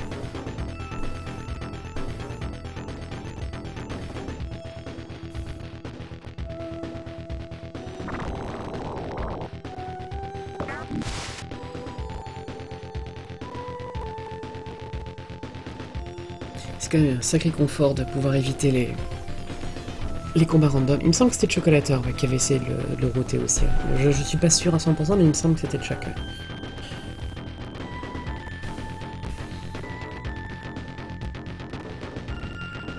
Traverse ça rame quand même.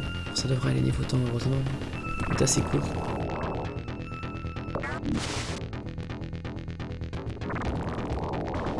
Les interrupteurs à des endroits improbables. Et voilà, en fait on suit la route dans l'autre sens, enfin toujours dans le même sens par lequel on est arrivé. Ça c'est direct, hein. Ça paraît pas comme ça, mais vraiment beaucoup moins labyrinthique que d'autres jeux. Ça reste très naturel, on va dire, à traverser un jeu de Fantasy Star 4. Heureusement d'ailleurs.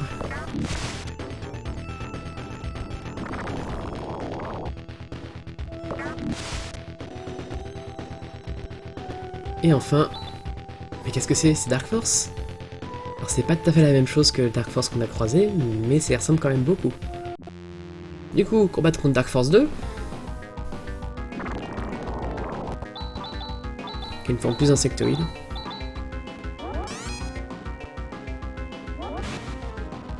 Donc voilà, une espèce de magma biologique de bouche, etc. Maintenant on a un machin insectoïde. Notez un, parce que ça... Il y a une logique derrière ça en fait. Alors celui-là aussi, hein, il est moins classique, vraiment beaucoup moins classique, mais lui il fait quand même aussi très mal. Pas évident. Mais beaucoup moins traumatisant que classique quand même. Voilà, toujours de la manipulation, avoir les bons objets, etc., les bonnes techniques, je vais y arriver. Les combos Kira et Rune, très efficaces. On fait dormir Kira, mais c'est pas grave parce que ça se trouve, elle se réveille juste à la fin du tour. Ça fait gagner un tour. Juste avec de la manipulation, on tue Chaz parce qu'il a plus de mana et qu'il faut pas qu'il y ait une d'XP.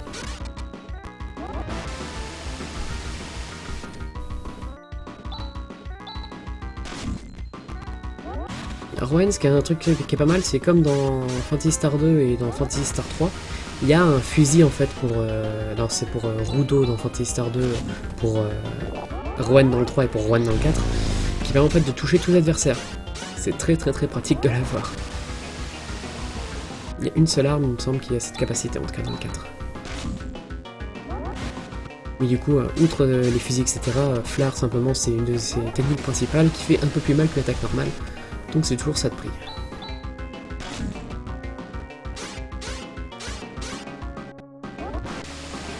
Les combos, toujours.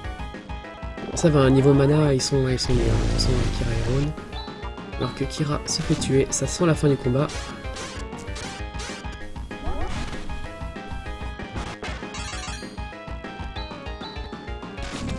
Voilà, un Rune en solo qui fait toujours bien mal. Rowan aussi, pas de problème. Et c'est la fin de Dark Force 2.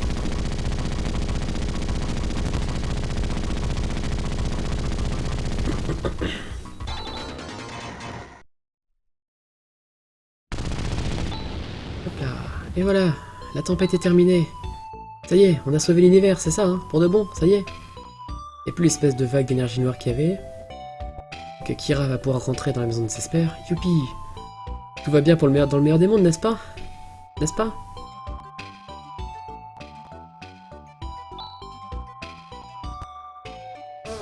Mais en fait, pas du tout. On ne va pas du tout. Parce que, voilà, tout d'un coup, une grosse explosion au temple de Gumbius. Donc il y a le temple des Désoriciens. Là, on a récupéré la torche d'éclipse. Enfin, on leur a rendu, mais qu'ils nous l'ont refilé.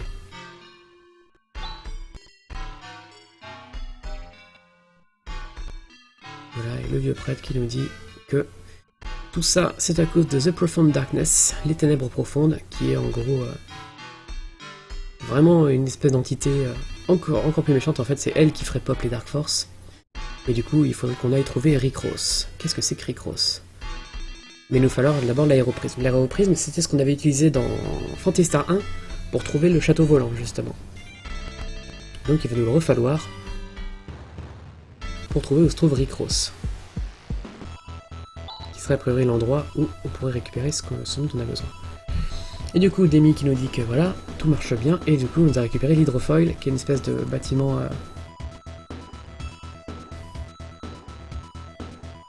qu'un véhicule pouvant aller sur l'eau, qui nous permet d'atteindre des endroits qu'on ne peut pas atteindre autrement avec ce véhicule. Notamment l'espèce de temple qui est à droite. Voilà, c'est à peu près la seule utilisation qu'on va inventer. Alors qu'on tombe sur un archéologue, Seth, qui vient avec nous et qui se rajoute à notre groupe. Bon, Seth il est pas terrible, c'est une espèce de Han en moins bien, parce qu'il tape pas fort, il se bat avec des couteaux. Il a quelques techniques offensives, il a surtout des sorts pour tuer des ennemis en un seul coup qui marchent jamais. Et voilà, c'est plus une plie qu'autre chose comme personnage. Mais heureusement, on ne va pas le garder longtemps.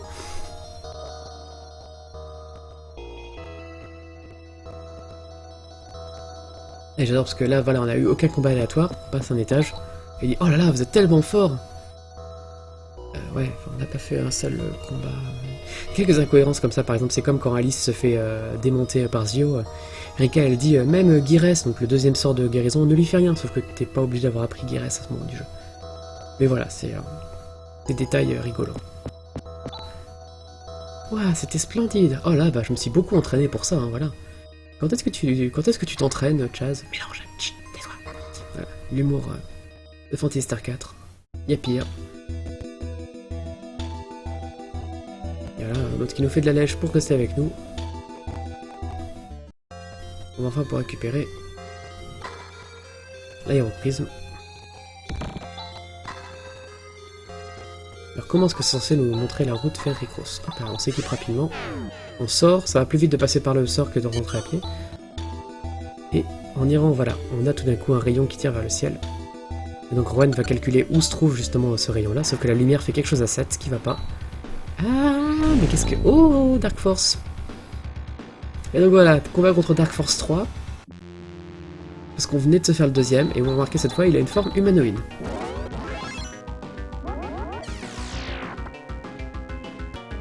Là, encore une fois, manipulation pour qu'il fasse des trucs changements statut d'état, comme là, baisser l'agilité, des choses comme ça, dont on se fiche complètement. Elle tape fort hein, quand même, Dark Force 3. Salut Toskiller. Alors qu'on buff Chaz et Rika en attaque. Avec Shift, ou Shifta si vous avez joué à Phantasy Star Online. C'est le même sort.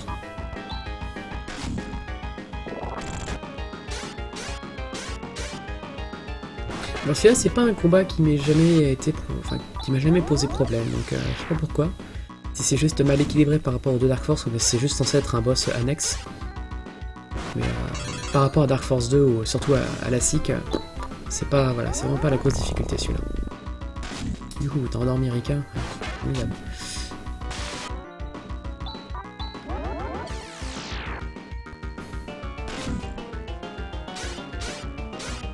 Et du coup, on tape dans le lard, on voit que voilà, Rika commence à faire vraiment des sacrés dégâts avec ses doubles slash buffés.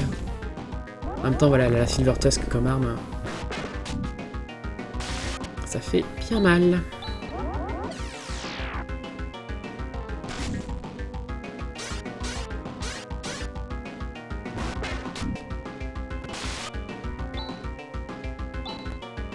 Les attentes à chaque fois, bon je dis pas parce que moi ça me paraît évident mais ça l'est pas forcément. S'il y a de l'attente avant d'activer un menu, c'est juste parce que c'est pour attendre la bonne séquence que l'adversaire va faire. Et donc pour lancer les techniques et être sûr qu'on va voir telle attaque et pas telle attaque dans la gueule bien sûr. Manipulation de l'aléatoire. Classique en tasse. Et voilà, comme on voit, tous les 2 tours, il va endormir un perso ou baisser l'agilité, des choses comme ça, enfin des trucs dont on se fiche complètement. Donc ça va, c'est pas trop vénère non plus. Mais par contre, il a de la vie.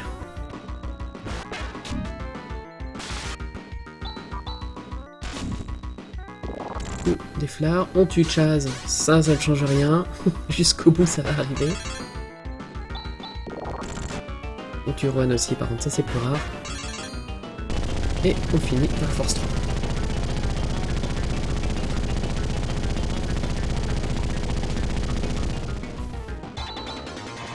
La Rohan étant un android, bien évidemment, il ressuscite à la fin du combat. Comme des runes, là ça commence à être vraiment malsain, parce que si Dark Force commence à prendre forme humanoïde, à être intelligent et à pouvoir discuter, etc., ça sent pas bon. Du coup, on se barre. On retourne à Qadari à côté, voilà, là où se trouvait le temple de Zio. Zio, c'est ça, oui. Et on va du coup suivre la route pour aller à Ricross. On ne sait pas où c'est, on ne sait pas ce que c'est. Et on va vraiment, voilà, très loin dans l'espace, en train de sortir du système d'Algo, quand soudain, une 4e planète. Il y a une 4e planète dans le système d'Algo, qui est Ricross, et qui revient tous les 1000 ans. Et attention, voici le Roof, c'est son nom, hein, le Roof, qui est le gardien de Ricross. Et nous voici donc sur Ricross, la 4e planète du système d'Algo, qui revient tous les 1000 ans.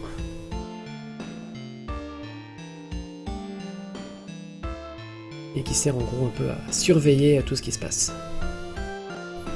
Et on va avoir la vérité sur l'univers complet, sur le système d'Algo et tout. Voilà, ils appellent les protecteurs, etc. Mais il veut d'abord qu'on aille casser la gueule à des monstres dans 2 tours pour prouver notre valeur. Vous connaissez bien la chanson, c'est le grand classique dans les RPG, hein, bien sûr. Ricross, tu peux l'écrire comme ça, oui.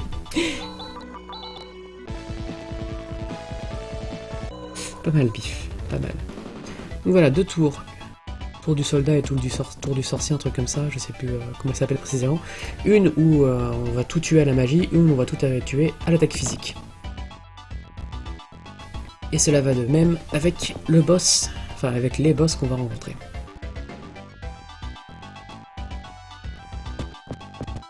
Il y a aussi la tour du courage, mais on n'y ira pas. C'est que pour une quête annexe. Je vous conseille d'ailleurs de faire si jamais vous faites le jeu. D'apprendre la meilleure technique du jeu pour Chaz. Qui est Megiddo. Donc voilà, on voit qu'il est en train de préparer pour attaquer tout, mettre plein d'armes, etc. Donc c'est le boss physique.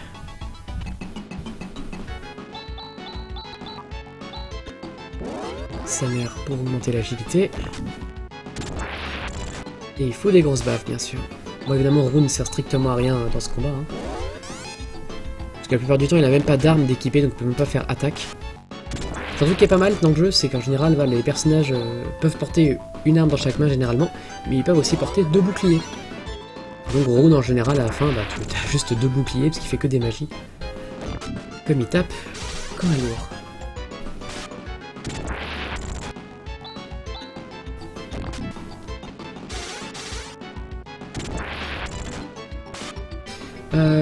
Parce que Riwap il habite loin déjà. Logistiquement, ce serait pas forcément évident. Il est à 2 heures de route simplement. Mais bon, je sais pas. Ça fait déjà 4 ans que je fais les émissions sur le TAS et sur le speedrun. Pas besoin de le voir à tous les trucs qui existent dans le jeu. Hein. Du coup voilà, on peut pas utiliser par contre la technique là cette fois de taper avec Chaz, de faire des tsous parce que ça va lui faire aucun dégât au boss. Malheureusement. Mais du coup c'est marrant parce que c'est Rune qui va tanker, avec double bouclier en défense, qui encaisse toutes les attaques et qui prend aucun dégât avec la défense abusée qu'il a maintenant.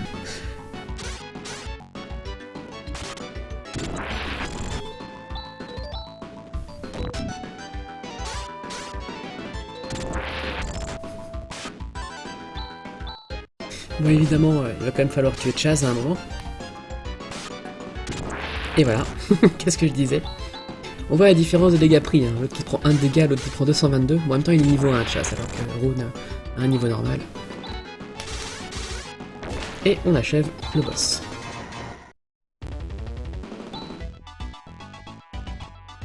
Et du coup il va nous filer des anneaux. Alors, les anneaux sont chacun à un nom de planète. Et Ça sert de casque. En fait, c'est les meilleurs, entre guillemets, casques du jeu. Oui, c'est des anneaux qu'on utilise comme casque. Je cherchais pas, ne cherchez pas. On utilise l'hydrofoil ici, savoir parce que c'est le véhicule le plus rapide du jeu. Et on se tape la deuxième tour. Ah non, c'est ça, tour de courage, c'est la deuxième. Autant pour moi. J'avais confondu.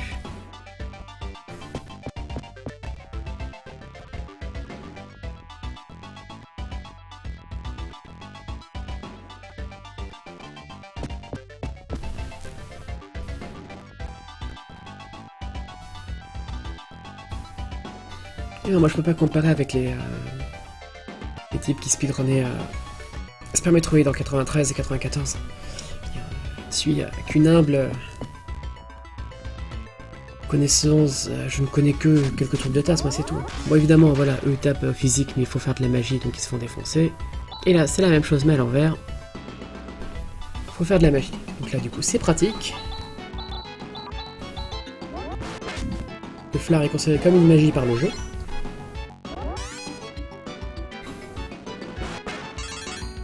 Les grosses magies avec Rune et surtout le dessous. Le Chaz qui fait super mal.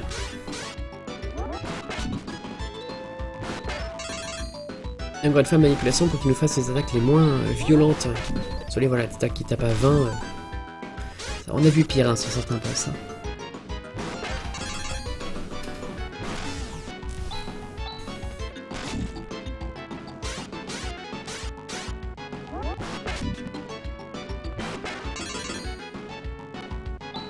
Ouais, Chaz ne sert plus à rien parce que bah, il a plus de mana, du coup on l'envoie quand même faire taper son sort.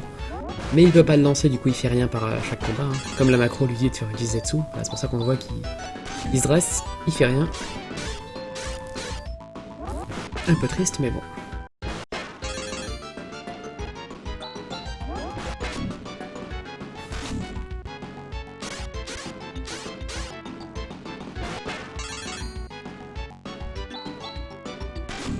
Et bien sûr, il va arriver le moment où on va devoir tuer Chaz.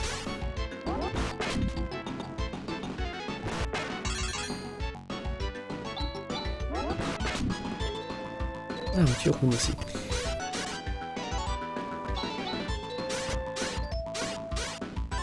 Ah non, même pas, on n'a pas tué Chaz. Donc je pense que voilà, ça doit être le moment du jeu du coup où on remet les stats normales et où Chaz regagne un peu en puissance. Récupère les deux derniers anneaux, Algo et Rick Ross. Et on se barre. On revient à la Silence Tower. Et attention, gros spoiler sur l'univers entier, etc. tout ça.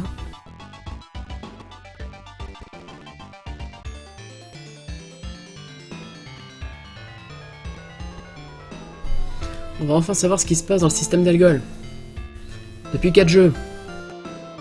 Donc voilà, un grand être spirituel qui s'est divisé en deux trucs, un de lumière, un d'ombre, ils se sont foutus sur la gueule, la lumière a gagné, et a foutu les ténèbres dans une autre dimension, sauf que le sceau de l'autre dimension, c'était une étoile et 3 planètes, c'est le système d'Algo. Sauf que malheureusement, tous les 1000 ans, il y a une faiblesse dans le sceau, et du coup, quelque chose peut en sortir, et c'est là que viennent les Dark Force. Le problème, c'était que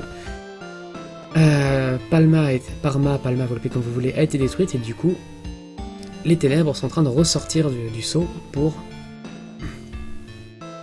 se libérer et tout dégommer. Et j'aime beaucoup ici, justement, parce qu'on nous dit, voilà, il faut que vous défendiez, machin, etc., pour empêcher les ténèbres. Et donc, réaction logique de Chaz.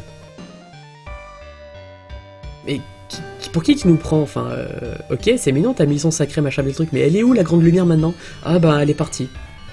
C'est tout. Mais va te faire voir. Enfin mince quoi, on n'est pas tes pions. J'aime beaucoup cette réaction parce que je la trouve très pertinente pour le coup. C'est vraiment, mais... Enfin, donne-moi une raison pour laquelle on ferait ça, à part peut-être pour sauver l'univers bien sûr, mais pourquoi nous?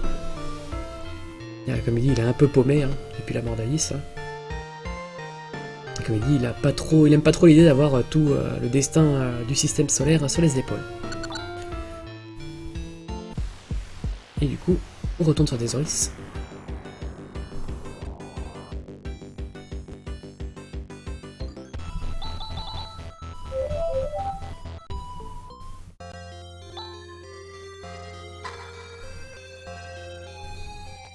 J'aime ce qu'il nous fait rentrer en disant « Ah, vous êtes des amis de Kira ?» Ouais, enfin, on a Lutz avec nous, merde. On a votre prophète. Laissez-nous rentrer, oui. Voulez-vous? Bon, les mecs sont pas censés savoir que c'est le prophète, hein, mais voilà.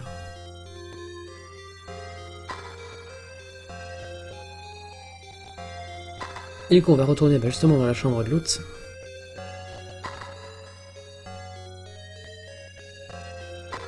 C'est vrai que là, c'est un point pivot du jeu. On peut plus revenir en arrière à partir de là. Enfin, à partir de ce moment du jeu. Enfin, il y a des choses qu'on peut rater si on arrive à ce point-là du jeu et qu'on fait cette séquence-là. C'est là qu'on va récupérer Elcideon. Elcideon, c'est la super épée légendaire d'Alice qui a aussi été utilisée dans Phantasy Star 2, dont on n'a jamais entendu parler en fait. Il n'y en a jamais eu d'Elcideon. Mais c'est pas grave, on va changer l'histoire juste pour avoir une épée de la mort qui tue. Et voilà. Attention, plein de références d'un coup. On a une statue d'Alice Landal de Phantasy Star 1. Soudain, voilà, la statue lui parle. Prends l'épée en main. Et youhou, ultra flashback de la mort qui tue avec 20 milliards de références. Alice contre Dark Force, fin de Phantasy Star 1, Mio, Noah et Odin. Les 8 protagonistes de Phantasy Star 2 qu'on voit à peine, avec Ney qui meurt, Rolf qui est survénère justement de la mort de Ney. Et enfin, le système d'Algol. Alice, Ney et Alice encore, mais la récente. Et aucune référence à Phantasy Star 3 parce que ça se passe à peu près en même temps et surtout dans des milliards et des milliards d'années-lumière de là. Enfin, des très très très loin d'ici quoi. Et voilà, du coup, Chaz reprend courage bien sûr parce qu'il a une super épée magique. Et que des fantômes lui ont dit ouais allez, tu peux tuer les méchants. Et c'est là que du coup, un grand désastre à Motavia. Ça, ce que j'appelle le point de non-retour, c'est qu'il y a des moments, en fait, il y a plusieurs villes du jeu en fait qui sont entre guillemets détruites à partir de là. Bon, c'est très peu, il n'y a pas grand-chose, heureusement, c'est pas FF8. Hein. Mais alors qu'on récupère du coup Kira et Raja qui viennent avec nous. Et qui disent que nous aussi, eux aussi, ils doivent aller casser la gueule et sauver l'univers. Alors qu'on tombe sur Demi, Anne et Grise qui sont là, qui font que ouais, bah allez, on va sauver le monde. J'adore le sourire de Chaz sur ce dessin, c'est pas du tout réaliste du tout. Pareil pour Rika, alors que Rowan on dirait qu'il fait la gueule. Et du coup on a nos 4 personnages principaux qui sont protégés des ténèbres grâce aux anneaux, mais on n'a qu'un 5ème. Du coup il va falloir qu'on prenne un 5ème perso avec nous. Alors généralement on prend Raja, ça se disait, hein, mais bon là ils vont prendre Demi en jeu. Ce qui est bien c'est que ça permet un peu de changer la difficulté. Par exemple si on prend Han ça va, si on prend Kira c'est pas mal aussi, si on prend Demi ou Raja ça va, par contre si on prend Grise c'est beaucoup plus chaud. Ce qui manque un healer hein, dans le groupe, hein, c'est un peu le problème, parce que Rika elle heal pas terrible. Du coup voilà, on remet tout bien, on prépare les macros. Et attention, ça va être épilepsie. Et voici The Hedge. Le dernier niveau de Phantasy Star 4. Qui est un peu sous LSD.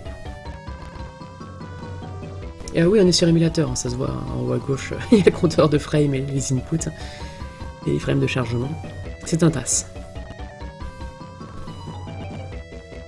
Bon, The Edge, il est vraiment très linéaire. Hein, à chaque fois qu'il y a un changement de route, c'est juste soit un cul-de-sac, soit la route à prendre, simplement. Les ennemis sont très agaçants ici, mais bon, on peut s'enfuir facilement. Dans une manière générale, dans Phantasy Star 4, on peut s'enfuir très facilement, donc les combats aléatoires, c'est pas trop une gêne, heureusement. Et on arrive enfin à la fin du jeu. Et oui, déjà.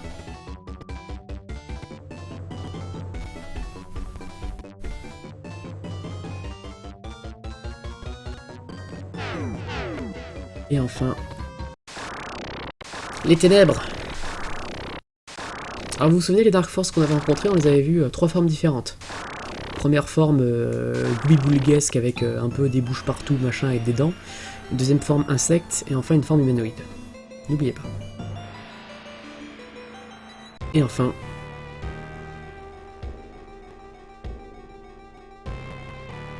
première phase... le boss, partie Cthulhu, on va dire, un peu du boss. On buff Chaz. Alors il y a une quête annexe qu'on a complètement occultée, qui était sur Rick Ross, où on pouvait rencontrer en fait un double d'Alice, et se battre contre avec Chaz. Et ça nous permet de récupérer Megiddo, qui est la technique ultime dans les Phantasy Star depuis le 2. Dans le 3 était utilisé scénaristiquement, dans le 2 ça divisait les points de vie par 2, et ça faisait en gros les points de vie retirés comme dégâts, ce qui faisait super mal. Et dans le 4 là c'est juste une méga attaque de la mort qui tue, qui touche tout le monde, qui fait vraiment vraiment super mal, et qui coûte très cher en mana. Mais de toute façon on va l'avoir puisque le dernier boss l'utilise. Et ça va faire super mal, et c'est la principale raison pour laquelle on a pris Demi. Parce que pas Demi, elle a Medical Power comme technique qui permet de ressusciter et de rendre un peu de vie à tous les humanoïdes du groupe. Hop là, augmentation d'agilité. Donc là voilà, on a chopé Nafoy, enfin c'est Rafoy en fait, c'est le dernier sort de feu du jeu avec Rune, qui est du coup un accessoire plus puissant. Alors on peut grind le jeu jusqu'à très haut niveau, mais je vous le déconseille, parce que si on arrive à très haut niveau, en fait on commence à perdre des points de skill. C'est assez bizarre, c'est peut-être un bug. Alors qu'on a la deuxième partie qui est un boss insectoïde, bien évidemment. J'ai compris le principe, hein, bien sûr. Je préfère l'été indien. L'été nègre. Waouh, merci Anna. Anna a fusionné avec Biff pour un humour plus que douteux. Donc voilà, on bourre, on tape à Calcidéon, on voit que Chaz il fait quand même bien mal avec juste une épée, alors qu'il est super bas niveau par rapport au reste du groupe.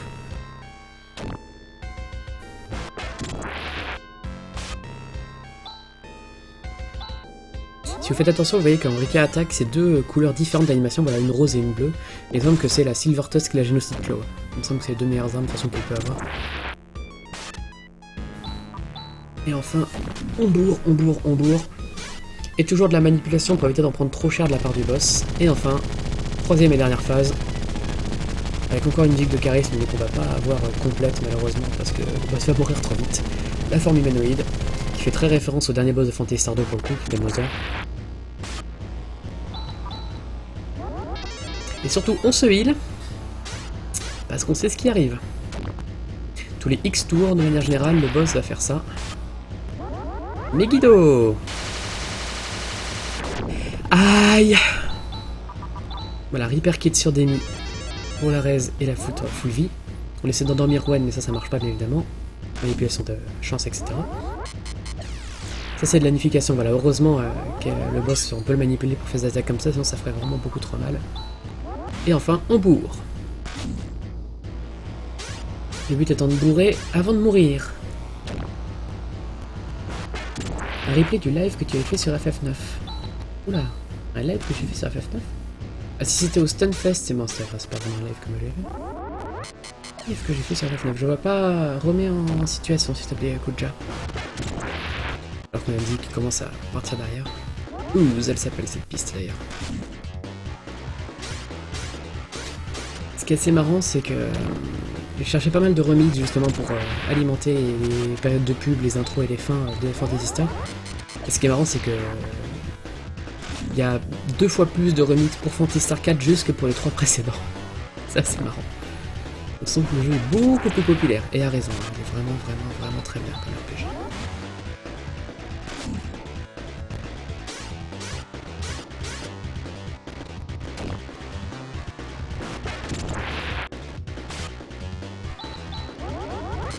Et heureusement c'est manipulé pour toujours avoir voilà, la base de défense et de stats que le boss fait, enfin la unification plutôt des buffs. C'est pas très grave, ça fait pas de dégâts surtout. Pendant ce temps, on peut bourrer. Vraiment un sac à PV, hein, par contre. En même temps, c'est le dernier boss, hein, il y a un peu... Alors qu'on va enfin avoir la musique qui va arriver. C'est un jeu plus cool, mais je crois qu'on l'aura même pas complètement.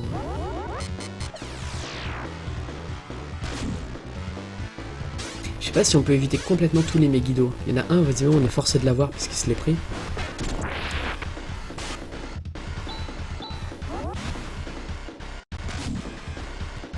Vraiment une très bonne utilisation du clip sonore pour ce jeu. Très bonnes idées de compo. Rien à redire, vraiment, Phantasy Star 4. Bim! Ah oui, ça fait mal. Hein.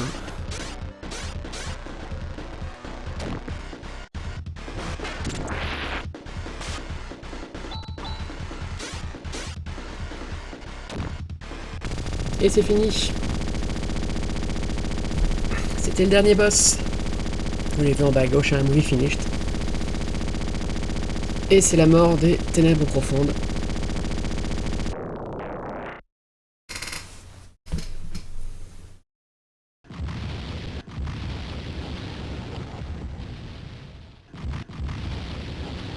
Et du coup, le texte, en fait, on peut même plus le passer plus vite en appuyant sur les boutons. De toute façon, il n'y a plus d'input. Hein, là, on est sur juste l'ému qui fait tout tourner automatiquement. Et voilà, il faut se barrer très vite. Un peu comme dans le trou noir dans Final Fantasy Star 3, il y a un truc qui peut voyager dans le temps, mais on va éviter de le prendre. Alors qu'Alcidéon brille et éclate en morceaux. Pour protéger les héros. On voit les... C'est entre guillemets, c'est normal, on voit que 4 persos, qui sont les 4 persos fixes, hein, on peut pas avoir les autres. Hein. Le 5ème, évidemment, qui est, que tu peux choisir dans la cinématique.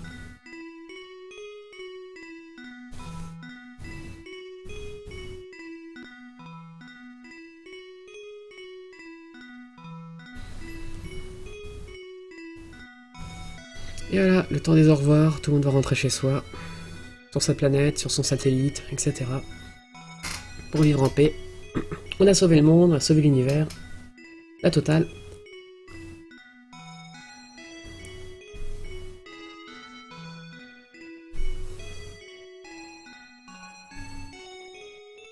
On va partir avec le Landal.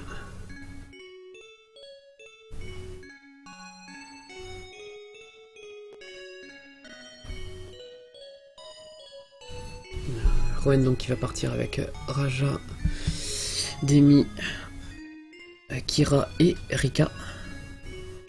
Parce que oui, Rika, il faut bien qu'elle retourne... Enfin, qu'elle monte sur satellite, elle n'est pas vraiment faite pour vivre dans le monde des humains et des Auriciens et des Motaviens. Comme elle n'est pas vraiment... voilà. Un peu une créature générée biologiquement. Mais voilà. Mais c'est le dernier vaisseau, donc bon, comment voyager, etc. Voilà les super blagues de Raja. Oh, en flappant avec les bras qu'on va s'envoler. Merci Raja, merci beaucoup. Voilà, comme ils disent, hein, c'est vraiment des adieux.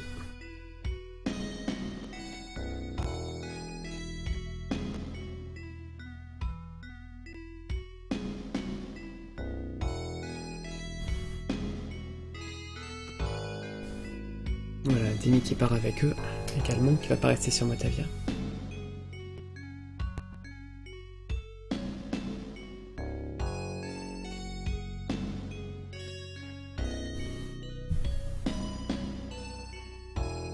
Et le maître dont elle parle, hein, c'est Rowan, puisque c'est entre guillemets lui qui fait figure d'autorité un peu au niveau Android. Et voilà.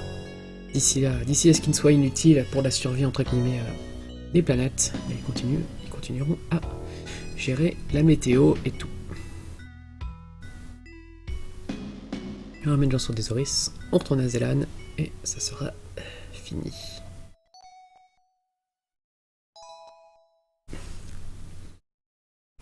Pour sauver le monde, j'aurais aussi pris une pizza, perso. Hein. C'est un peu ça, bif, ouais.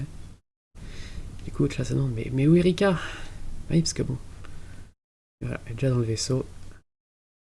Dire au revoir, visiblement, ça lui fait un peu trop mal au cœur. Encore une fois, elle a 5 ans, hein, Rika. Ne vous fiez pas à l'apparence ni rien.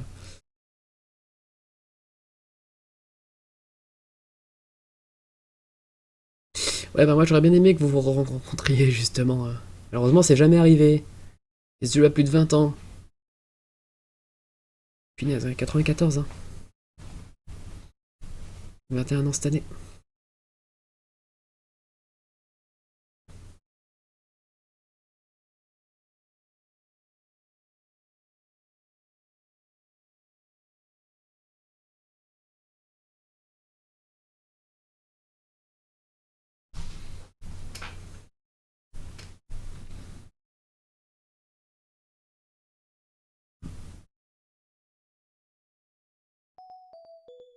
Mais le doute arrive. Comme me dirait. Voilà, si tu prends cette route-là, ça va sans doute être douloureux et compliqué. Il sait très bien ce qu'elle a en tête. Évidemment.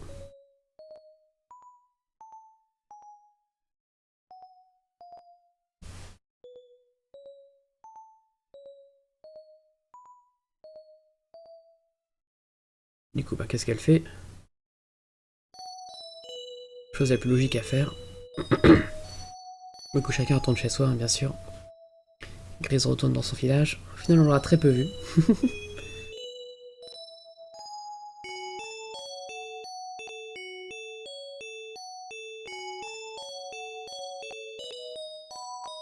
Pour le coup, au niveau des âges, ben ouais, techniquement, le plus vieux, ça va être Rune, qui a plus de 2000 ans. Même si lui-même, il a genre 30 ans et quelques. Grise, qui a genre, je sais plus... Non, il est jeune, Grise. Chaz, il a 16 ans, normalement. Anne, il a à peine plus, je crois qu'il a 17 ou 18 ans. Alice, elle est dans la vingtaine. Bon, Rowan, il a 998 ans. Demi, elle a genre 456 ans, un truc du genre, je sais plus. Et Raja, genre 500 ans aussi. Erika, donc, a 5 ans. Parce qu'en fait, on est dans les personnages les plus jeunes de l'histoire des RPG. Parce que... elle a quel âge, Relm? Elle a 6 ans, non? Il y a Chaz et Rune qui se disent au revoir. Et qui se supportaient pas au début, évidemment. On a révisé son jugement depuis le début.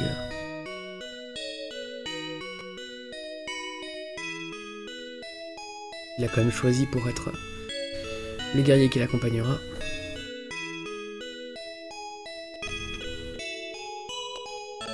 Voilà, sa mission en tant que Lutz doit continuer auprès des Espers, bien sûr. Et protéger Algo, évidemment. Je manque d'expérience, j'ai que 2000 ans, hein, mais... Bon, évidemment, hein, c'est pas aussi simple que ça, comme ils expliquent. C'est juste un Esper, mais qui a la conscience et les mémoires de Lutz. On précise même d'ailleurs que c'est le Lutz de 5ème génération.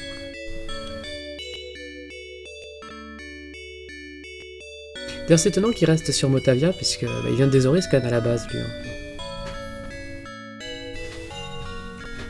Même la maison des Espers vient de là-bas.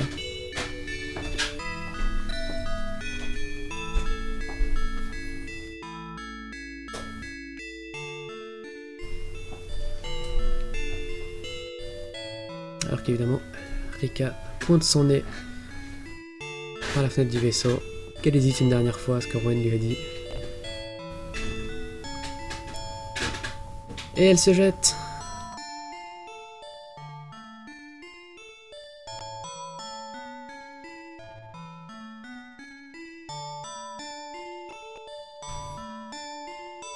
Je vais insister une fois de plus, mais il a plus de 3 fois son âge, hein, quand même.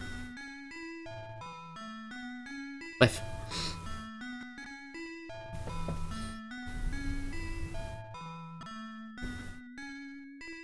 Du coup, les persos ont de 5 à 998 ans, techniquement. Voilà. Erika reste avec Chaz.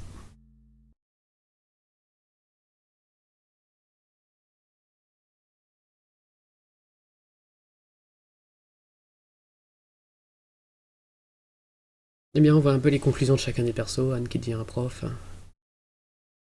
Gris qui est dans sa famille avec sa petite sœur.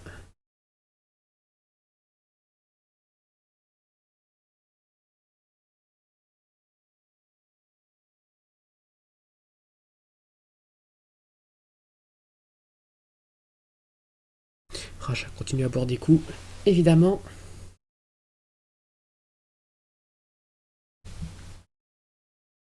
Les vidéos de la GDQ, vous me voir sur le stream anglais. Normalement, elles sont disponibles.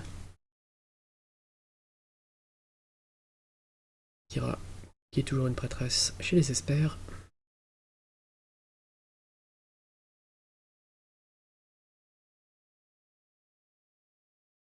Rowan et Demi sur le satellite. Tout contrôle à distance. Rune, le vagabond ultime en quelque sorte.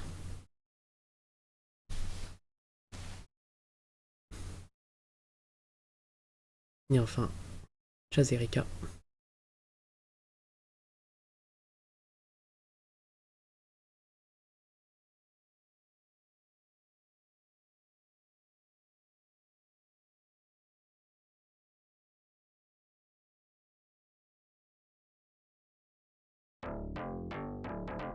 Et sauf maintenant au Nouvel Âge,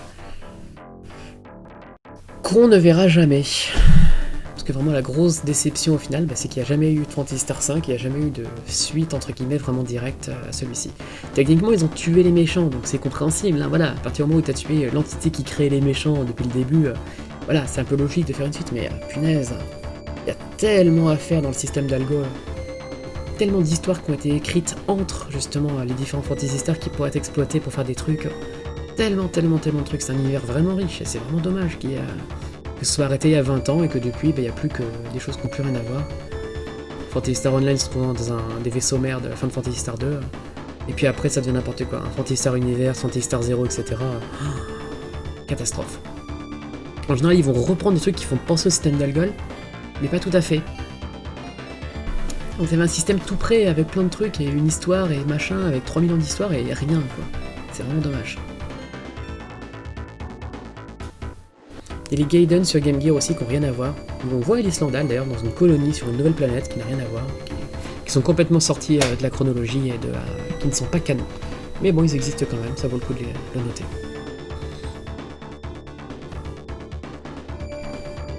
Et voilà, et ça conclut en tout cas le cycle des Phantasy Star. On aura vu les 4 épisodes principaux. Il n'y a pas d'autres tasses qui existent, il n'y a pas pour les Gaiden, il n'y a pas de tasse de Phantasy Star Online. Et de toute façon, moi je voulais juste montrer la saga principale, montrer le début, les prémices qui étaient très bien techniquement, le 2 qui était intéressant avec des défauts, le 3 qui était une catastrophe, et enfin le 4 qui est vraiment un des meilleurs RPG auxquels j'ai joué. Donc moi je vous conseille d'y jouer à Phantasy Star 4, hein, essayez-le, routez-le, faites-en un speedrun, enfin, pour voir enfin un speedrun de ce jeu. Oh, ce serait une horreur, hein, ça demanderait tellement de grind et ce serait tellement aléatoire les combats de boss. Mais bon, essayez, hein. Moi je vous conseille en tout cas d'y jouer, c'est vraiment un excellent jeu, très bonne ambiance, très bon perso, l'histoire est cool, le gameplay est vraiment très bien, il est beau, les musiques sont géniales, enfin vraiment pour de la Mega Drive on est vraiment dans le top niveau de la console. Mais voilà, on aura bien lutté sur les 3 précédents pour enfin avoir cet épisode là. Et puis que j'ai commencé l'émission, j'avais dit « Ah, il faut que je montre Phantasy Star 4, ah bah je vais montrer les autres d'avant, ce sera plus rigolo. » C'est la première idée que j'ai eue, hein. C'était ça. Et on a enfin fini tout ça.